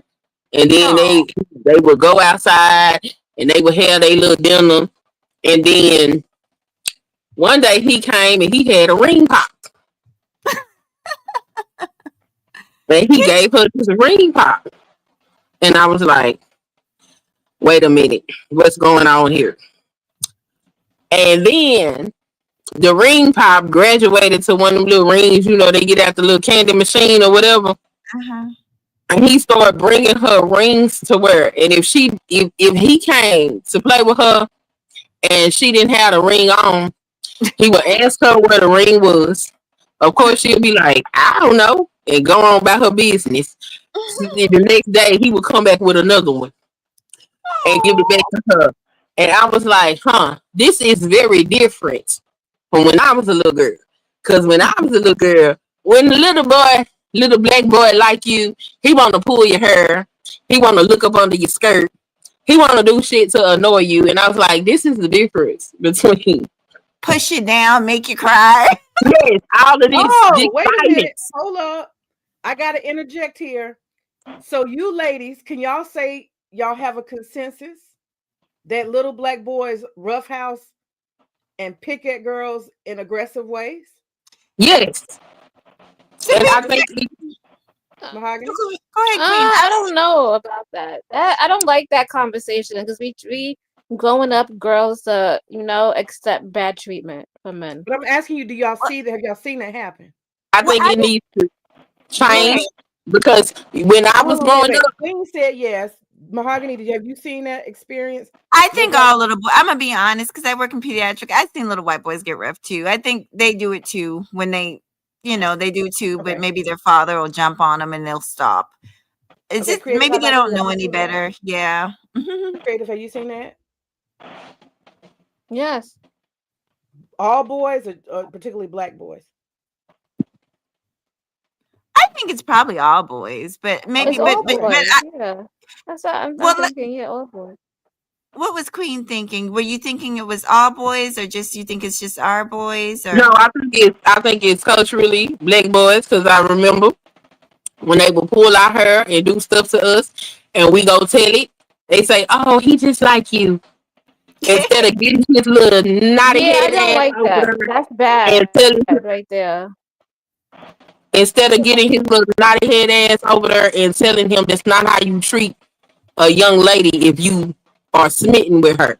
They don't tell them that. They tell us, oh, he just like you, which conditions us to accept abuse. It allows them to think that that is okay. And that is a fraction. It's not the entire reason why we got these grown men treating black women the way that they do. But that is a part of it because it wasn't corrected at a young age. that's true. I have heard the boys will be boys, or like when they're, I'm just being a man. I'm just a man. Like I've heard that. Yeah, I've heard that before. Yeah. I wanted to clarify that. Sorry to interrupt, but I need to clarify that because I had been having a back and forth with the master teacher, BGS, because he has this theory called women being Klingons. And it's something from Star Wars, but he's saying that it's a mating ritual that black women, we run up to black males and bash them in the head and trip them up and slap them and do all these aggressive things to them. And that's the only way we know how to express affection towards the black male as black women is to roughhouse and beat them up and make victims of them. And I told him, I believe that that's the nature of all young children, male and female. I don't know. I'll be feeling like he be smoking something. Like who comes up with stuff like that? Men like these. Well, I don't want to call the people she like. He in California. He might be smoking that peyote. I don't know. May I do notice you like people that, other than the ladies, I do like the ladies that you like, but some of these men you like, I can't. Oh, child, like that bird over there. I don't like the bird. I don't like the bird. I do not like the bird. I always disagree with the bird. I don't know if you know that. I always Yeah, disagree. you did I disagree with always him. now I wasn't over there cooning it up. I was disagreeing, but I'm agreeable when I disagree. You know, I don't have Mhm. to. I can scream and cuss. I'm a very effective cusser. I just want to say that for the record. And I can cut a fool real good, but I like and enjoy engaging intellectually and maintaining my cool. I like to, and so I do engage with some very interesting and eccentric characters, and I do actually I have learned to like BGS quite a bit, because I think I really understand him, and I understand that the real world and the internet ain't the same, and I'll leave it like that. Can I tell you this? I Sure.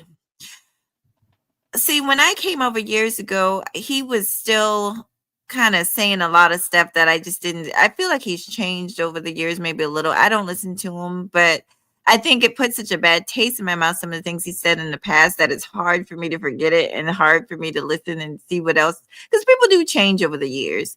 Um, No, he's still saying bullshit, but I can actually manage to talk No, to him. I agree too. He used to say some egregious things about black yeah, women. That's he, why I don't like him, and I just will stay away from him. And he just has like a salty taste in my mouth when you guys bring him up. It's like, You talking about why are we BGS? talking about him? Why should yeah. we Man, be having the panel? Like, hey, look, I don't play We with already know, men, Queen. We already know. period. Go ahead. Okay? I don't give them where they come from. I am a woman, a black woman in that. Baby, if you can't acknowledge the greatness that stands before you, here is my ass and you can kiss it. Okay? I don't play with men. No, no, not I at feel all. you. I feel It's you. too much. It's too much. I've seen too much abusive women. I've seen so many women not be valued for what they bring. Like a man will never have the pleasure of asking me what I bring to the table. And if he was to bring such a statement up out of his mouth, I'm gonna politely take my presence away from his ass. Because if he doesn't know the intrinsic value of a woman, he ain't got no business in my face at all. So I Wait, all of them can kiss my ass, okay? you know these I folks make agree. they I make hate they that make question. relationships What are really you bringing complicated. to the table? I just think it's somebody started asking that, and all the men started asking that. And it's like, we give birth to your children. We're the ones who's going to raise them, and we're the ones who are going to heal your body. Let me tell you, what we cook and we put at the kitchen table, honey, that makes such a difference with your health, with your longevity here on earth, how long you Right. live. We bring value just in that. We make sure that you go to your doctor. We heal you when you're sick. We do so many things. Girl, they'd have been dead.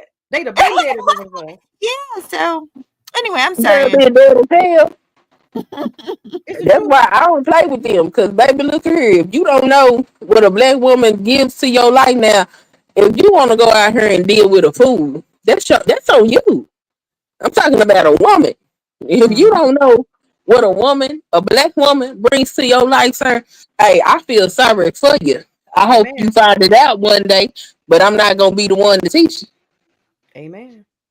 And Amen. another thing, y'all, that pisses me off too, because I do value education. I hate it when they try to make it seem like education, what else do you have? Like, that's a big deal. And a smart man, I work with smart people.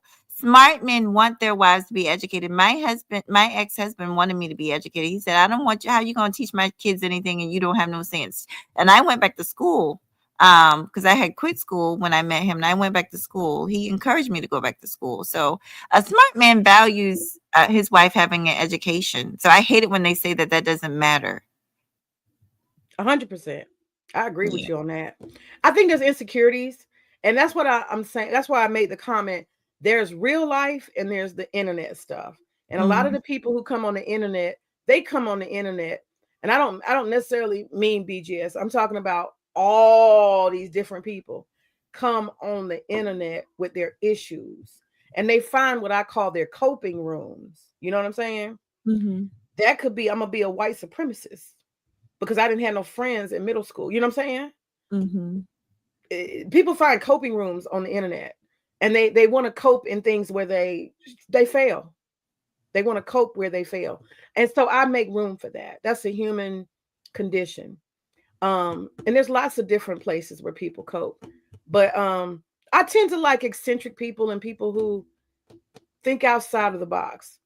And I make room for conversations because it's online. You know, I think in my real life, some stuff I wouldn't entertain too seriously. But I just want to say this, May. That is something I will give you your props that I do like about you, because when I get hot, like I get this fire literally in my chest and I can't hold back.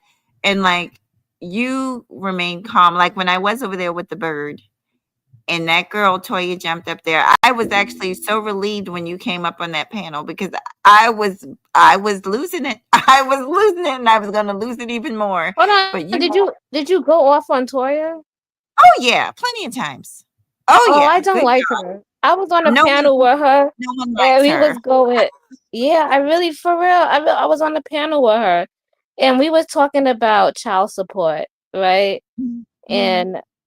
And this was the argument, right?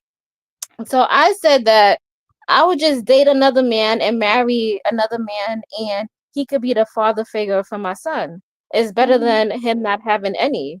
And they're like, Mhm. no, why would you do that? He already has a Mhm. father. And I'm Mhm. like, the child is losing, you know? You rather the child have nobody so he could Well, claim the fatherless figure that's not there, or would you rather the child have somebody that's in the home that could at least assist or be a positive example? well, creative. If it makes you feel any better, they were having a conversation about should Black women be educated, or should like women after they got the right to like have an education, should they have the right to have education? She was up there agreeing with them. So like, you're talking about somebody that's just dingy and ditzy. I'm sorry. Let me, dear God, let me. I'm sorry, because I'm about I to be don't mean care. again. She's really desperate. She's desperate for the I'm male about to be gaze mean. and desperate for validation. It's so sad how you could go against your own woman's intuition, your own woman. Like, are you a woman? Like, what the fuck? That's what they do. She ain't the only one. There's a bunch of them in the space, like, and they get the support from the space, because that's what. Oh Lord Jesus, Hey, they. look, if a bitch wanna be patted on the head for some Scooby snacks from some just ass niggas, I get a Scooby who snack. are we to judge? Okay, let her get her goddamn Scooby snack, cause that's all she gonna ever be is a Scooby snack ass bitch. Cause they are never going to take her seriously. Okay, now we know this, and maybe one day, maybe before she goes to the grave, she'll figure it out and get some self respect for herself. Because that one is a very interesting one. I try to stay away from because my tongue is sharp and it's truthful. So Yeah. I try to go and stay away from there because baby, I will destroy you. I have you ready to go ahead and go into the upper room. So I try to stay away from her. So I don't want to do that to another woman. But yeah, it's kind of sad to see how she treats herself for these men. Yeah, Yeah. Mahogany, she be I'm kind of Mahogany be on cool. 10. Yeah, Well, yeah. we've had our encounters back and forth, and it just pissed me off because I generally tried with her. I generally tried to be nice to her. I generally tried to be a friend to her. So when she threw me under the bus over there at Rogers, that shit pissed me off because it was not necessary. It was not Oh, necessary. that's what she always do. Yeah, And now I know. Why she on Mhm. that Dusty man's channel? I can't understand it. Like this man she used is to get the up every sweetheart day. of the channel. She has privilege over there. That's why she's there. Every Mhm. day he will get up and he will talk shit about black women for 3 hours. I kid you not. And it happened for it was a couple of years ago. He would get up every single day, and Yeah, it'd be a Monday whole through bunch of Friday. them in there. He still do that. I used to be over there talking to him. They ran That's me that that's that black Uru. He ran my ass off quick. He was cussing me out so bad. I was like, I Oh, gotta he go. said he was gonna put hands on me, child. I got so pissed. You know what, Yeah, I Mahogany? can't be Me and you over could get together and whoop his ass. Like, Oh yeah, his old ass. we will not. His We old will, ass. there. you want this? no, Let's go. Let's no, go. no, no, no. We would not be whooping old man ass. Okay, look, y'all gonna get adult protective services called on y'all ass. I leave all those people alone. Me and Mahogany Yeah. gonna And it's vow. You already know. sad. These people be in their 50s saying this shit. It's like, wow. I think I'll be like, Uru's older than 50. I think Yeah, that man he's is Uru, 50. 95. retired. He Yeah, 95. it's he like, up there. can you help the other generation to have a better life? You done fucked up your life. I'll We beat don't you with need your your trauma OnlyFans. anymore. Look at That's this. why I don't be fucking around with this space. These men don't be talking about shit about male improvement. They used to. Now, Manosphere 1.0 was a little bit different than what is this 2.0 or 3.0, whichever, whatever the Manosphere they done called it now. 1.0 was a bit different than this one. Mm. And yeah, so now They they still ain't talking talking. about that shit. 1.0, 2.0, 3.2. But They you know, still you see, 1.0 was like you women had to be invited, okay? And if you came I'm over there, invited. I'm invited. I you, don't care what nobody say. yeah, but you can't get in their chats and do no what they call chat tricking or drawing attention to yourself. Because if you did that, they would get rid of your ass. So I gotta act Because like trust. I gotta act like toy. no, you don't got to do none of that. What you got to do is pay attention to the content and comment on the content. Like you can't be over there doing no grandstanding or none of that. They'll kick your ass out of there. Because one, they didn't want women over there because they were having conversations that dealt with male issues. So At you the gotta do like time, Gail. You gotta do like Gail at night. Just put like this, like, subscribe. That like that's well, it. She's one of them no, you got too. She's a weirdo. Like, Go ahead, Queen. I'm you sorry. got to have a serious conversation because they were having serious conversations. Like most of the conversations that I saw were pertaining to fathers' rights, what happens to them when they go to court, how to navigate things like getting put on child support because them white men was getting ran through the coals by them damn white men. I'm talking about tearing their ass up, taxing their ass to the point where they couldn't even properly take care of themselves, wouldn't let these men see their kids, they couldn't get visitation. They would take the house, the car, the dog, the girl, the toenails, they was taking every damn thing. And so these are the type of conversations that they was having in 1.0 and like women was not allowed. Matter of fact, most of the time married men wasn't allowed in the space because most of the people in the conversations that they was having were with men that had bad divorces and things of that nature. So So basically 1.0 was kind of healing men or men who were just trying to be functional.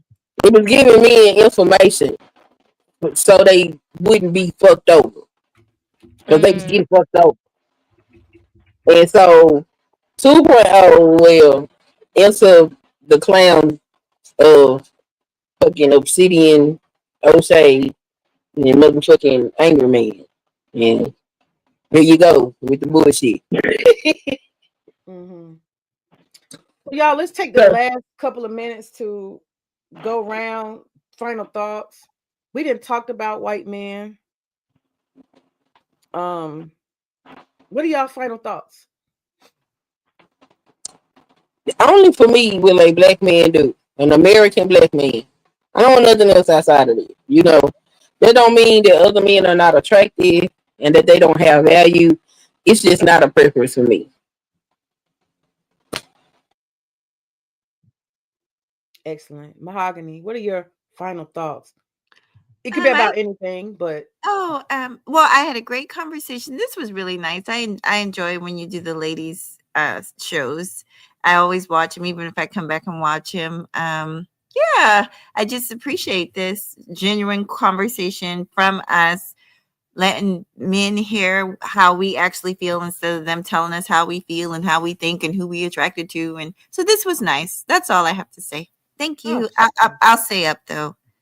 I say, of course. And creative.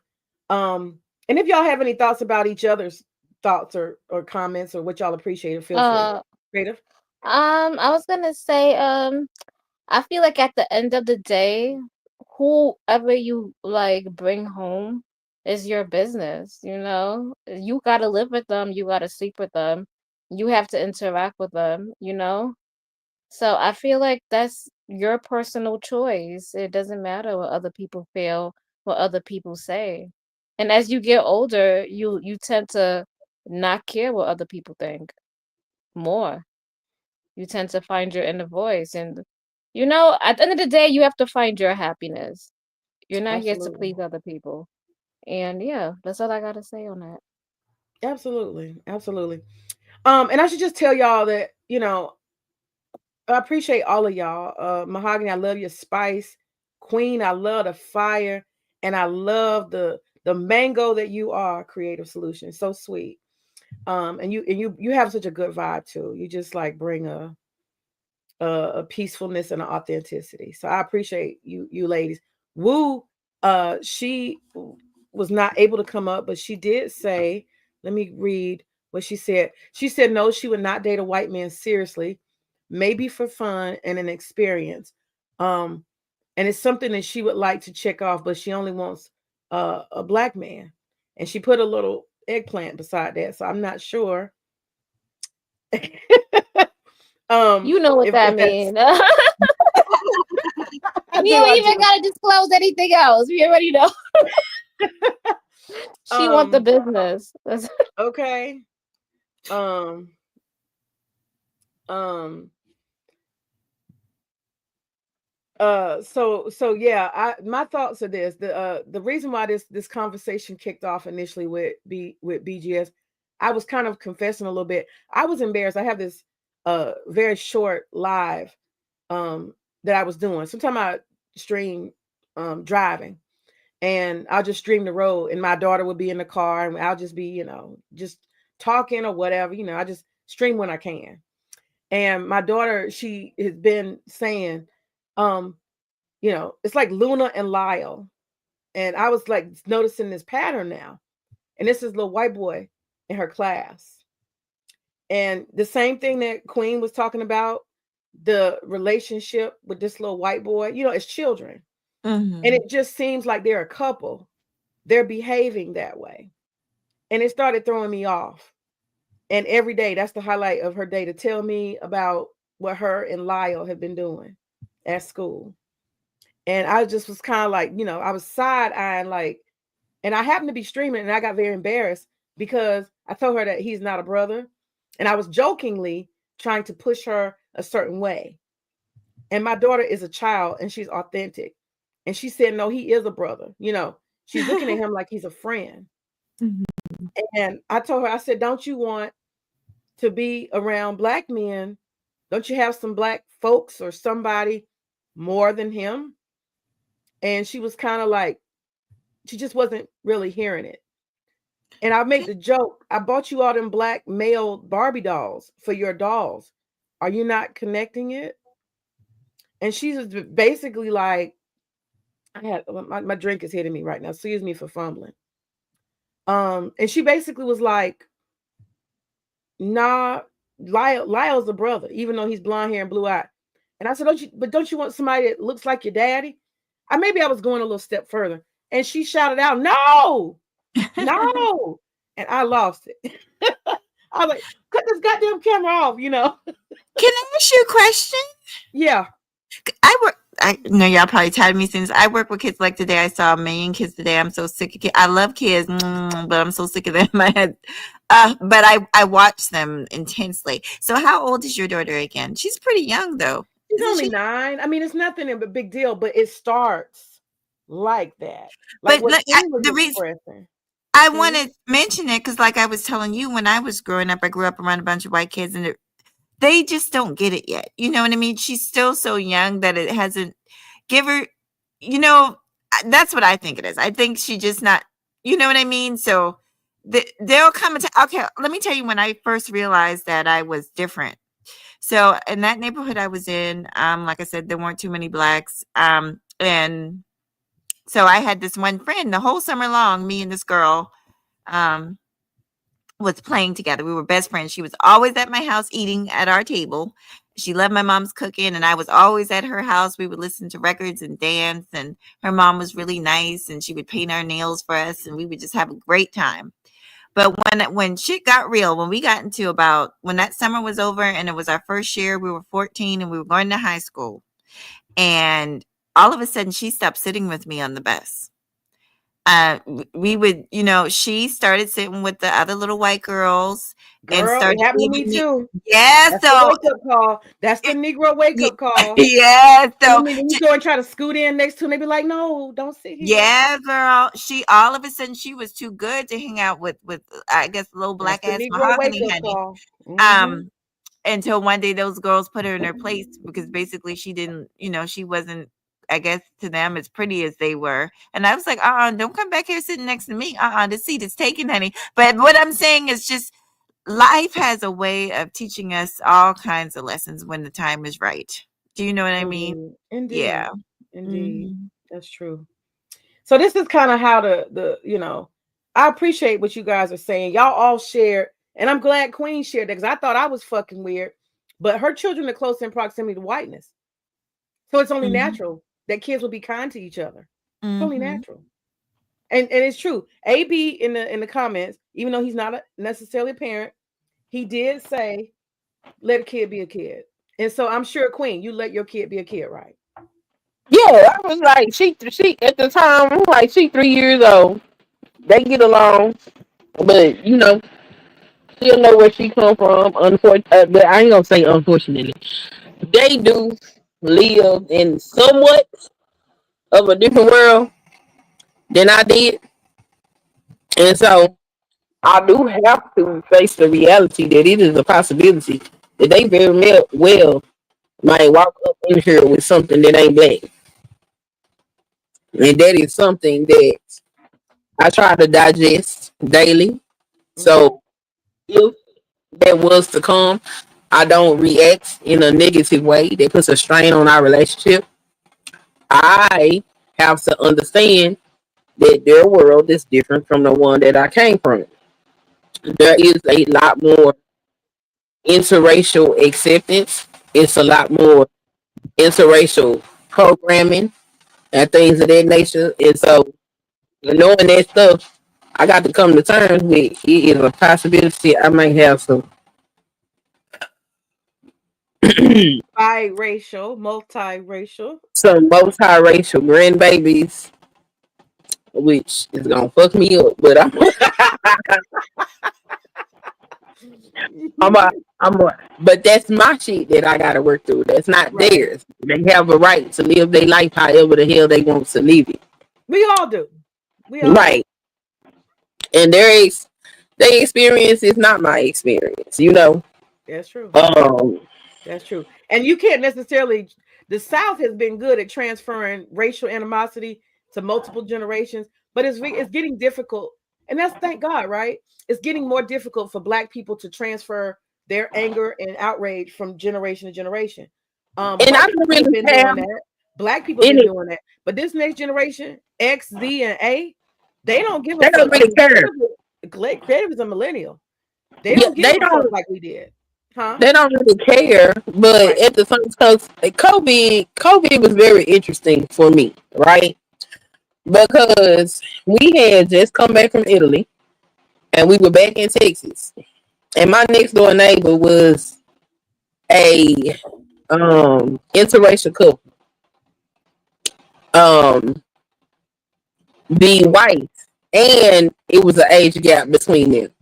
The wife was in her mid 40s, and she was Mexican and white. And the husband was straight up and down white man, and he was in his 60s.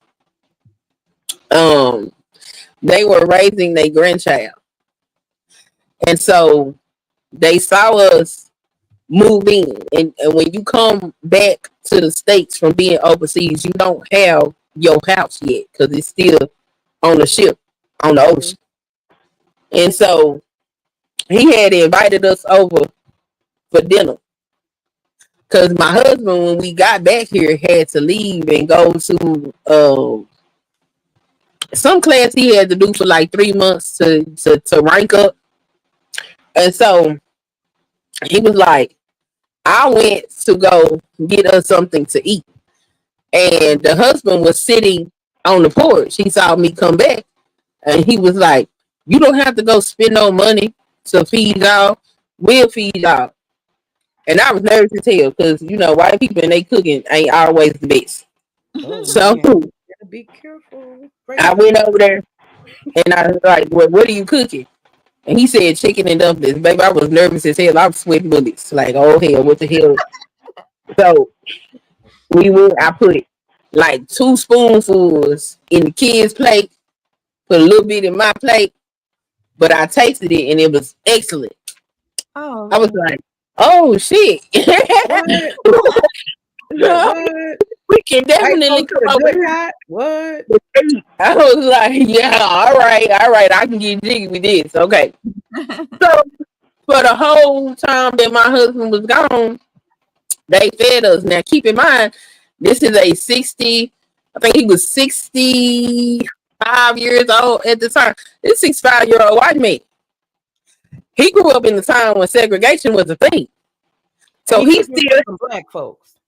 he still had his racial bias, but he still had his humanity. And part of his humanity was you don't let nobody go hungry. Okay. And so we had our battles back and forth on some racial shit, but we worked through it. What was interesting to me was one night I was making dinner and getting ready to put the children in the bed. And the wife came over and knocked on my door. And she was like, I need to talk to you. And I was like, well, what's wrong? And she's like, no. Go ahead and do what you do after you put the kids to bed. Then we can talk. I said, okay, cool. So I went on, did my nightly routine. I got the kids in the bed. And I opened my door to go to her house. She was sitting on my porch. And I was like, what the hell is going on? I said, is everything okay? She said, I need you to help me raise my grandson. And I said, what? She said, I've been watching how you are with your children. They are so smart and they are very well behaved. And my grandson is out of control and I don't know what to do. My husband. You got the right one. She got the right one. My husband is not much of a help. And I'm like, well, that's understandable. He's fucking 65 years old. He's a grandpa. He's not a father. I said, putting foot in that boy ass is not something that's natural to him. He want to give him candies and cookies and spoil him. And I said, he old. I said, meanwhile, that falls on you. I ain't never raised my kids. I don't know what to do with him. That little fucker was balling up homework, throwing it across the room and shit. When COVID happened and the school shut down, they came and they said, we will pay you $300 a month if you will help him get through school. And for the first 2 weeks that I was helping him do his work, his grandpa stayed there and watched me. And after 2 weeks, he told that boy, you going over here and I will pick you up when school is over with. Baby, I put my foot all up in that boy ass. It was only so much that I could do because he was pale, pasty white. So I had to get creative with putting my foot in his ass, but he got foot put in his ass because, baby, what we don't do is play with education. And so by the end of the school year, they had been seeing in previous years where he was barely passing or failing classes. That boy had straight A's by the time school ended and that report card came. And that white man. Queen, I just want to interrupt you real quick. And I want to give you a compliment. I know you are only like early 40s, if 40. No, she's young. Any queen, you in your 30s? I'm in my 40s. Wow. But Queen, you're not, you got this mother wit and you got this grit about yourself. An old spirit. You've been like that. You was like that when you were younger. I can just tell. This ain't come out of no new shit. Oh, no, I always been an old soul. Yeah, you an old soul. And I just want to compliment you on that. Everybody can see that. You the kind of person, you raise children You just do. You are a raiser of children. You get children together. I just want to say that compliment to you. But go ahead. Girl, yes. I was real. I didn't think I was gonna have no children because we was 5 years into our marriage before I got pregnant. So I thought we couldn't have no kids. So I had everybody else's children in here. I done had several people's children in my house, helping them get their kids together. It's just what I do. It's a gift. I seriously believe that the children are the future and they need the best opportunity that they can get. So, despite the fact that little boy was white, that does not mean he's going to be a future. And perhaps with what I gave him, when he becomes a grown ass white man, maybe that will give him an insight to not treat black folks as they are less than. So, but the grandpa walked up to me and was like, I really appreciate what you have done for my family and my grandson because you ain't have to do it. And this is a white man. White man, racist ass white man. I mean, he was a good person, but his ass still racist. Yeah, Like when they started taking down them Confederate statues and shit, he was telling his grandson that they trying to erase white people from the country and shit. You know, he was telling his grandson that, oh, the police is killed the black people because they don't do what they supposed to do. And I was like, Bill, let me tell you something. You want to stop telling him that. I said, and you ain't got to believe me, but let the internet tell you. I said, go on the internet and type up white people shot by the police. I said, because while they'll put black people on the news, they don't put what's happening to y'all on the news. Mm-hmm. I said, the police is a problem, period. It don't got nothing to do with race. Go look it up. But he looked it up. Peep this, Queen. Mm-hmm. While he programming his mind, you programming his grandson's heart. Which one gonna go first? The heart gonna go further. Mm-hmm. Exactly. Yeah, but their grandpa would start to look shit up. So he got to the point where he started to respect me enough that when I would say things, he would look into it. And if he found what I said to be true, he would change his viewpoint on it. So I will deal with them on a human level, but being in a romantic relationship, hell fucking no. No hell. Because I'm not going through that inside of my relationship. Not gonna do that. I can dig it. That's wisdom. And see, that's not even an element I had thought of, an elderly white man and somebody who's not romantic, but there's impact. They're influencing the younger generation. I hadn't even thought about that angle. So I appreciate you bringing that up. So we got work to do with our Black girl magic. We got work to do in all different spaces and ages. And it is strange, this binary opposition of black men. I mean, not black men, but black women and white men. It's really interesting. And some people say that, the power dynamics make us more compatible. Some people say that. And it may be true in different ways. A lot of the interracial relationships where I see these black women with these white men, they tend to work out well. Yeah, there's probably some power dynamics in there. Yeah, they tend to respect the work. See, I think that a lot of black men tend to take for granted the work that we do as black women, whereas white women come from a place of privilege to a certain degree, and they stick their foot on top of the women's neck and all kind of shit. Their version of patriarchy is a little different than our version of patriarchy. And I think they have a cruelty with their they treat the women like they ain't shit. Like they just disregard them. Whereas I think bitch, no. The women feel entitled. That's what it is. I mean, they have that as well, but them men are fucking rude as hell to them women. Have, And have you seen that creative? Have you seen how white men treat white women up close?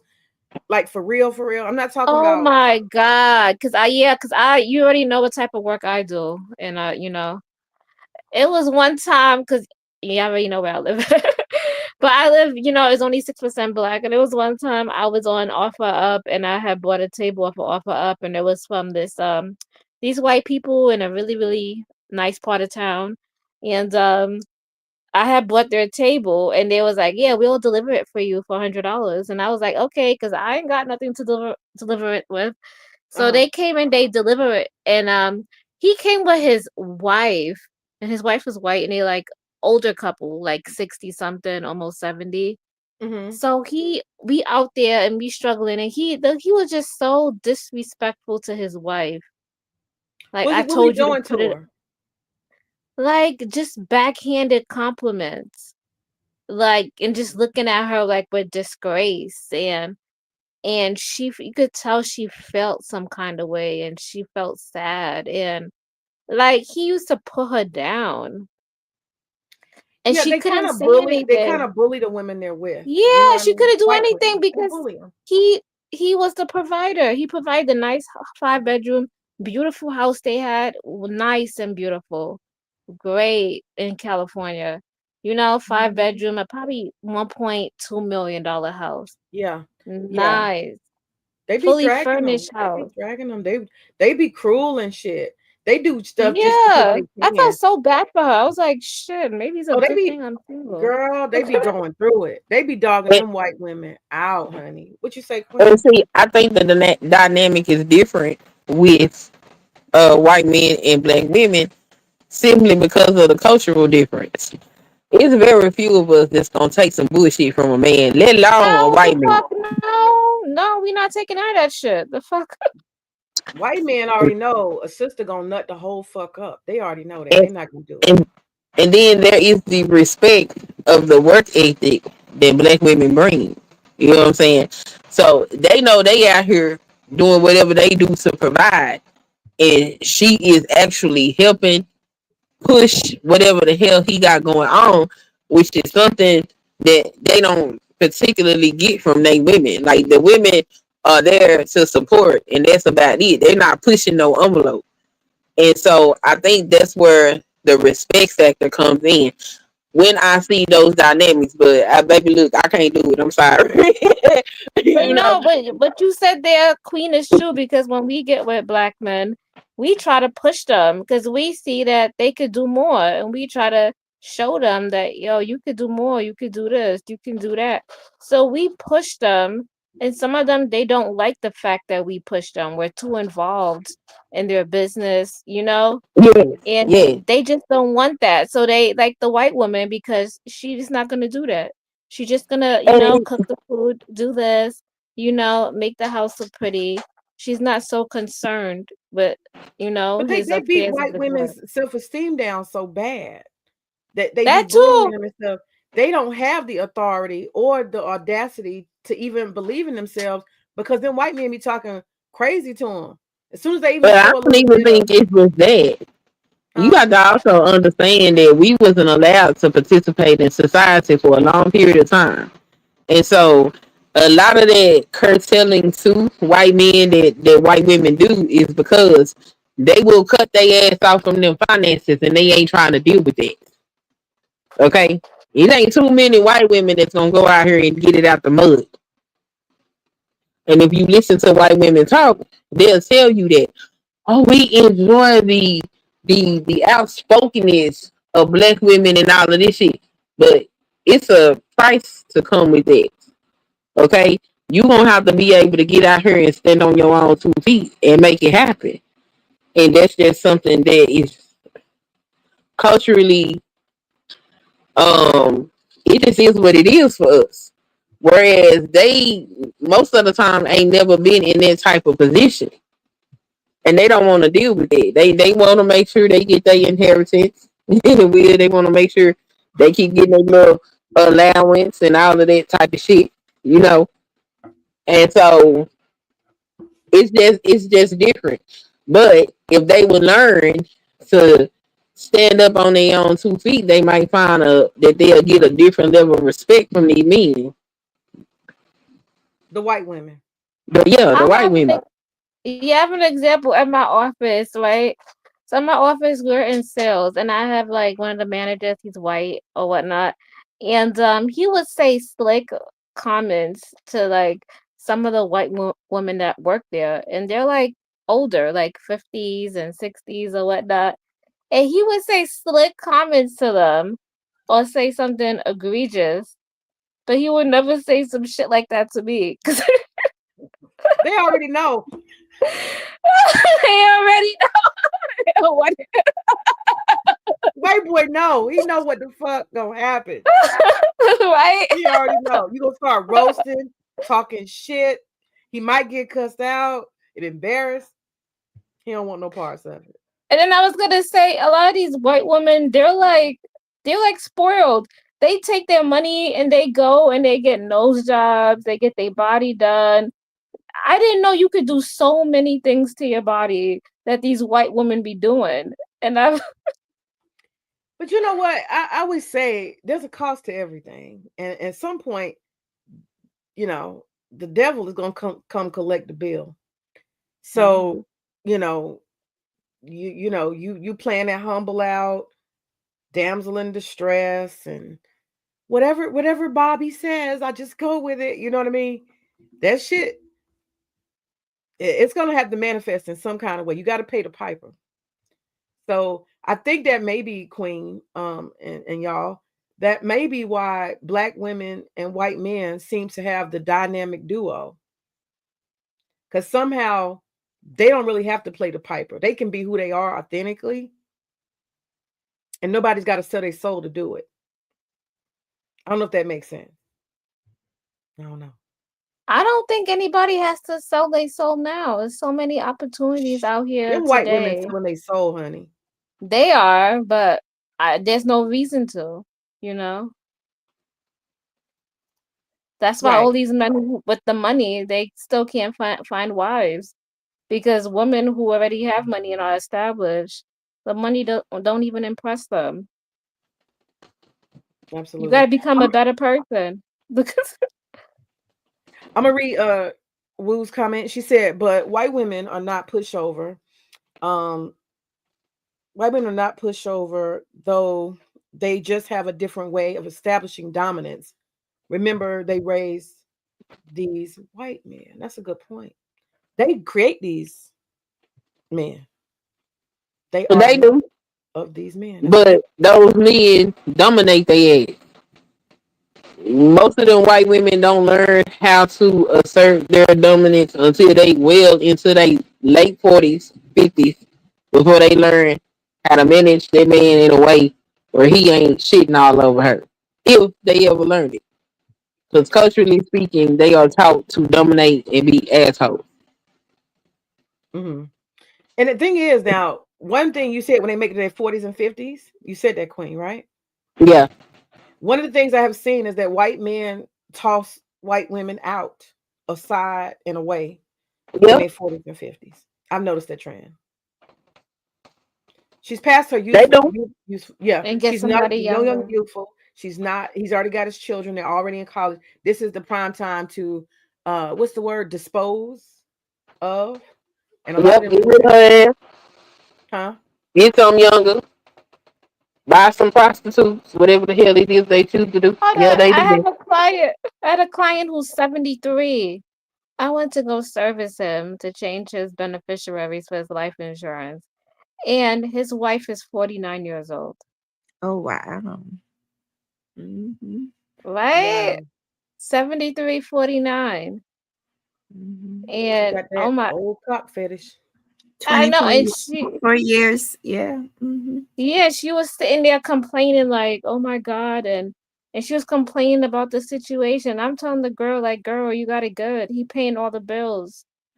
He's transferring the will and the house to you. What the fuck you complaining about? Oh, she was complaining. I had to pull her to the side and tell her that, like, if I was you, I would be running circles around him. Yeah, you got to How take her long into the have they been bathroom. Be like, married? You gotta be like, come here, come here, come into this bathroom real quick. Not And you grab her long, by her maybe throat, like 6 you slap months. her ass around. Girl, she remember that man in her 40s and he was 70 and she complaining. Girl, something wrong with her. Then know what the man did? The man moved her in, right? Brought all her stuff there because she was on disability. And on top of that, he also brought her dad. Her dad is like he's like very like sick. I think he's on cancer and he's in the last stages, so she has to be a caretaker. No. And he did all that. He moved it into her house and he's helping pay for that. And I'm like, girl, you should be grateful. And she's sitting there complaining about dumb What the shit. hell she complaining about? I told her the same shit. I was like, let's switch. I didn't read it like that. I don't want I don't want to switch. Family. Well, I'm just saying, you man. Shit. 72, Sir. 73. He could kick the Baby, let me bucket get you 2 years from now, 1 year from Anytime. now. Anytime. get him his oatmeal and his jello, baby, and put his ass to bed. Okay. Baby, we in these streets, okay? I'll be home before you wake up in the morning, okay? So there are scenarios like that. So you can get married. I was Take like, her girl, in the bathroom and slap her around a little bit. That's all. I did. You're about to be 50. In 5 years, you'll be gone, and now you got a house. You came up. Good on you. The fuck? What fuck Becky you need to be complaining slapped. about? Becky need to be slapped. Right? I was Yeah. just like, Y'all, I this will. is- Oh, go ahead. Go ahead. I'm sorry. Go ahead. No, I was just gonna say this. And I think I told you this before, May. But working in pediatrics, you see all type of kids, and I will say a lot of times, us looking on the outside in, we think that these. I've had white women cry to me, literally tears, and I had to comfort one of the ladies because she was so. I felt so bad for her, but. And now as the economy, we're all struggling, but basically she had like 3 little ones back to back to back. And she was like, because I mentioned to her, because the child was acting up, and I mentioned to her, maybe the next appointment, why don't you let dad bring him or her and, relieve you of some of the stress, because she was saying how much stress she was under. And girl, she just started tearing up and she was like, he doesn't help me. I do everything. And you'd be surprised how many women, Caucasian women, I hear that from. So I'm not talking about us on the panel, but sometimes I think some Black women, I've heard them on panels say that they think that these white women are necessarily living a soft life. No, they're having the same type of life that we are, struggling to make ends meet. Worse. They're no, Mahogany, not to cut you off. Oh, These bullshit. women don't have to worry about paying bills. All some they of gotta do them is don't. take care of their children. Well, Some. No, but they ain't living the same life, because goddamn it, ain't no nigga gonna tell us he ain't changed no goddamn diaper. If you get your ass down here changing this baby right now, feed this baby. Okay? that We is true. ain't dealing with that. Yeah, like She's talking about the single mother. Is that what you're talking about? No, she's Yeah, married. that nigga did it too, because we would drop them kids off, nigga. I'm coming to your doorstep and I'm bringing your kids. Here they go. Okay? We not dealing with that. She was married, but she was saying her husband acts like he can't help her. It was funny. Well, it wasn't funny, yeah, but it was like, oh God, So it sounds like she's a stay-at-home, pampered princess kind of woman with children, and the husband is just kind of looking at it like, you don't have to deal with and worry about finances and da da da da and all the other stuff. I'm provider. But So he don't could ask help me to her do it else. Is because that kinda it? when you've got 3 kids and they're all under the age of like 5, like that's a lot. Like he should be helping. And I told her, I told her just what Queen said. I said, listen, I mean, I hated talking to her like that, but I had to give her the pep talk. Like, But does listen, she have a job?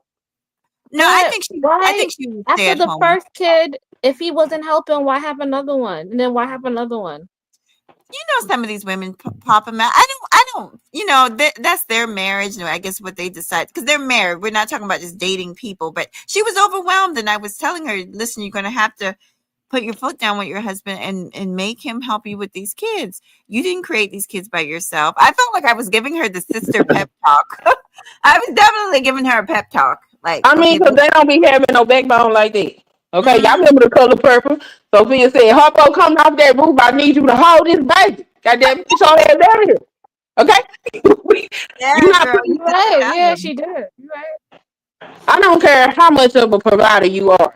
You when you become a father, that's an extra duty. And if you don't want to do that duty, then what you don't need to do is put no babies in my womb. Because you're going to be a father, sir. You're not gonna have me around here stressed the hell out because you the woman. I don't do nothing with kids. You get your stupid ass over here and teach this baby how to read, help them with their homework, break your ass, If I sir. yeah, if I get pregnant again, I'm gonna tell the dad like this is your responsibility. If we break up, the child you have to take care of the child, and I'll pay the child support. Okay. Okay. Well, you want your baby with you, don't you? Want your baby? Because I'm not giving my baby up to nobody. I ain't gonna lie. We're gonna have to share this responsibility, honey. Because I'm not giving my child up. Well, that child I gonna have a different experience. Now we Baby, we need to have a stream just for like motherhood, like an open call for Black motherhood. What y'all think? I sure. think that'll be a good conversation. Yeah, Because, on some baby, we got positive, to start on telling some the truth. positive shit, on some positive shit. And we need to tell the truth. We We gonna need to tell tell the the truth, truth. but I'm just saying that Yep, generally, the I good, mean, bad, and the ugly. wisdom. People be telling lies, had you thinking it's cute to be a mama. First of all, this shit is ghetto as hell, okay? And it's not for the You faint know of what? heart. I've been looking like shit ever since I became a mother. I'm just being honest with you. I look like shit. I just want to say that on the Hey, record. stop it! You do not look like shit. Baby, No, my I'm not body saying is that. I'm so my stressed the hell out. Go ahead. my body is fucked. I will never get my body back. You I was are. a bad motherfucker when I was in my early 20s, late teens. I will never see it again. It didn't having them babies ruins my damn body. It's over. I aged 7, 8 years. I ain't gonna lie, instantly. For me, I ain't it's gonna been my health. I can't even blame it on myself. My health, diabetes is in my family. So my just getting older, I think, and stress has Oh aged me. yeah. I got health issues that I never had till I started birthing babies. Yeah, they don't tell you these things. Be like, when you gonna have some kids? Yeah, we're gonna have to have this. We're gonna have to schedule. I When we don't gonna know. schedule, I y'all? just got weight problems. That's it. Getting the weight off and maintaining it. Well, That's that's what she hard. mean. Your body's never quite the same again. You know what Yeah, I'm no, saying? I mean health issues, baby. I didn't have no damn blood pressure issues till I got pregnant the first time, got preeclampsia, and the blood pressure didn't never go. Oh, And it Oh, just continued to decline from there. They don't tell you these things. They just be like, oh, have a baby. When you gonna have what a they baby? Huh? Girl, hemorrhoid? they didn't Yeah, tell me hemorrhoid. that once I had the baby, my gut was gonna start to hang. I didn't know what the hell was going on. I was like, what is this? What is it? I told the doctor, I said, sir, what the hell is this? He's like, oh, you athletic, it's gonna go away. Uh, the baby is 15, it's still here, sir. What are you talking about? Yeah, yeah. We're gonna have to have some real conversations about Your motherhood kids are because a lot of 15? men, a lot of men, they take this stuff for granted. My They son don't 15. understand what you sacrifice and what you actually bring into the table when you bring life to the world. That's why I say, don't you dare ask me what I bring to the table, sir. You look, I don't put some hot lead in your ass for asking me such a thing. I'm done. I'm already turned off from the conversation and the date as soon as they ask me that. yeah, When they exactly. start I'm asking like, about what? babies, what you mean, creative? You say when they ask for babies? No, No, what you when they bring to the ask you table. what you bring to the table, they already told me you Oh, watching some oh, okay. shit, Gotcha. somebody's in your ear, or you just have a fucked up way of thinking to ask me that dumbass question. Or you Yeah, probably don't really like me. That's why. yeah, it's like, Baby, yeah. go ahead, Mahogany. I'm sorry. No, you're fine. I was agreeing with her. Like, that's just a weird question to me to ask somebody on the first date, especially. It's just strange. I couldn't even imagine asking a man that. It's just we're trying to get to know each other. It's too, Yeah, yeah. I would never ask a man that either. I would not. That's a man who's past his prime. That would Yeah, ask he some. been I he gonna meet the downtown. He gonna meet my ass walking out the door, baby. No, thank you. No, thank you. I'm not even gonna explain to you what you did wrong. I'm just gonna remove myself. Cause hell Step no. one is to get me, make me feel good, have a nice atmosphere, be inviting. If you can't do that and hold that frequency, why am I you can't even enchant me? Why are we still trying to date? Oh, You look know, at I, chaos. I'm sorry, chaos. you know, I think people forget about dating. You know, when you date somebody, you always think about how they make you feel. And that's just the first step. Because if you don't get a good feeling from them, why are you gonna continuously date them? Why am I gonna put myself through hell? Yeah, A you man, own it. You I own feel that. like a man that asks a woman what she brings to the table wasn't. First of all, he wasn't breastfed. And we gonna start there at the beginning. His mama fed him formula, okay? And then number two, he wasn't reared properly, because like that's an ignorant question to ask. You know what I'm saying? You should have had enough women around you, unless you came from some fucked up circumstances, which does happen. But you should have had enough women around you that provided nurturing enough for you to understand on a basic level what a woman brings to your life. So that's kind of insane to me. For and I'm me personally, I wouldn't deal with it at all. At all. When I started hearing that women was being asked this question, I was telling them, baby, don't even answer that. Get the fuck up and leave, and never talk to him again. Block him. Put do not answer in your phone for his name. Okay, so when it rings, you know not to answer that phone. Like, girl, no, I Mhm. can't do it. That's ridiculous. Ladies, it is a weekday, and I was lucky enough to get through the PowerPoint with my daughter earlier to meet this time a little bit late, but I just finished the PowerPoint. I learned how to you're gonna be proud of me, Queen. I learned how to cast the PowerPoint on from my phone from the teacher's website Oh, it onto the is. TV, girl. I was PowerPointed out for my daughter. But what I was gonna say is we should have a conversation. I think that would be good. Have a conversation about black womanhood and motherhood, particularly motherhood, black motherhood. What does that mean? What have we experienced? What have we sacrificed? I waited till very late in my life to have a child, and I didn't know that I would sacrifice so much even in my later age. So I think we all have a lot to contribute to that conversation. Y'all down? Yeah. Yep. Okay, cool, cool. Yeah. So I'll schedule it out for Thursday evenings. Work good for y'all? I mean, what, Wednesday? It worked good for me. Yeah. As Okay. long as it's in the afternoon, I'll be off. You too creative? That's Thank you, fine, yeah. Mahogany. Perfect. Okay. And y'all can tag anybody to share it who y'all think would contribute to the conversation. My child is getting very loud. So and I think Okay. it is past her bedtime. Her daddy gonna get me. He gonna get me. He gonna get me. He gonna Okay. get me. Well, we won't Um keep. he's always like, May, get her in the bed. So he gonna fuss. I might try to get her in pajamas and then we're gonna get her to pretend like she been asleep for a little while. Anyway, I don't want to get in trouble. I don't want him fussing.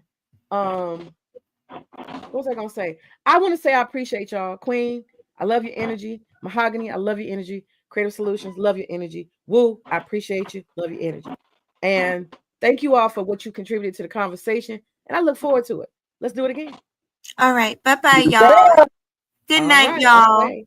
Good night. Bye bye.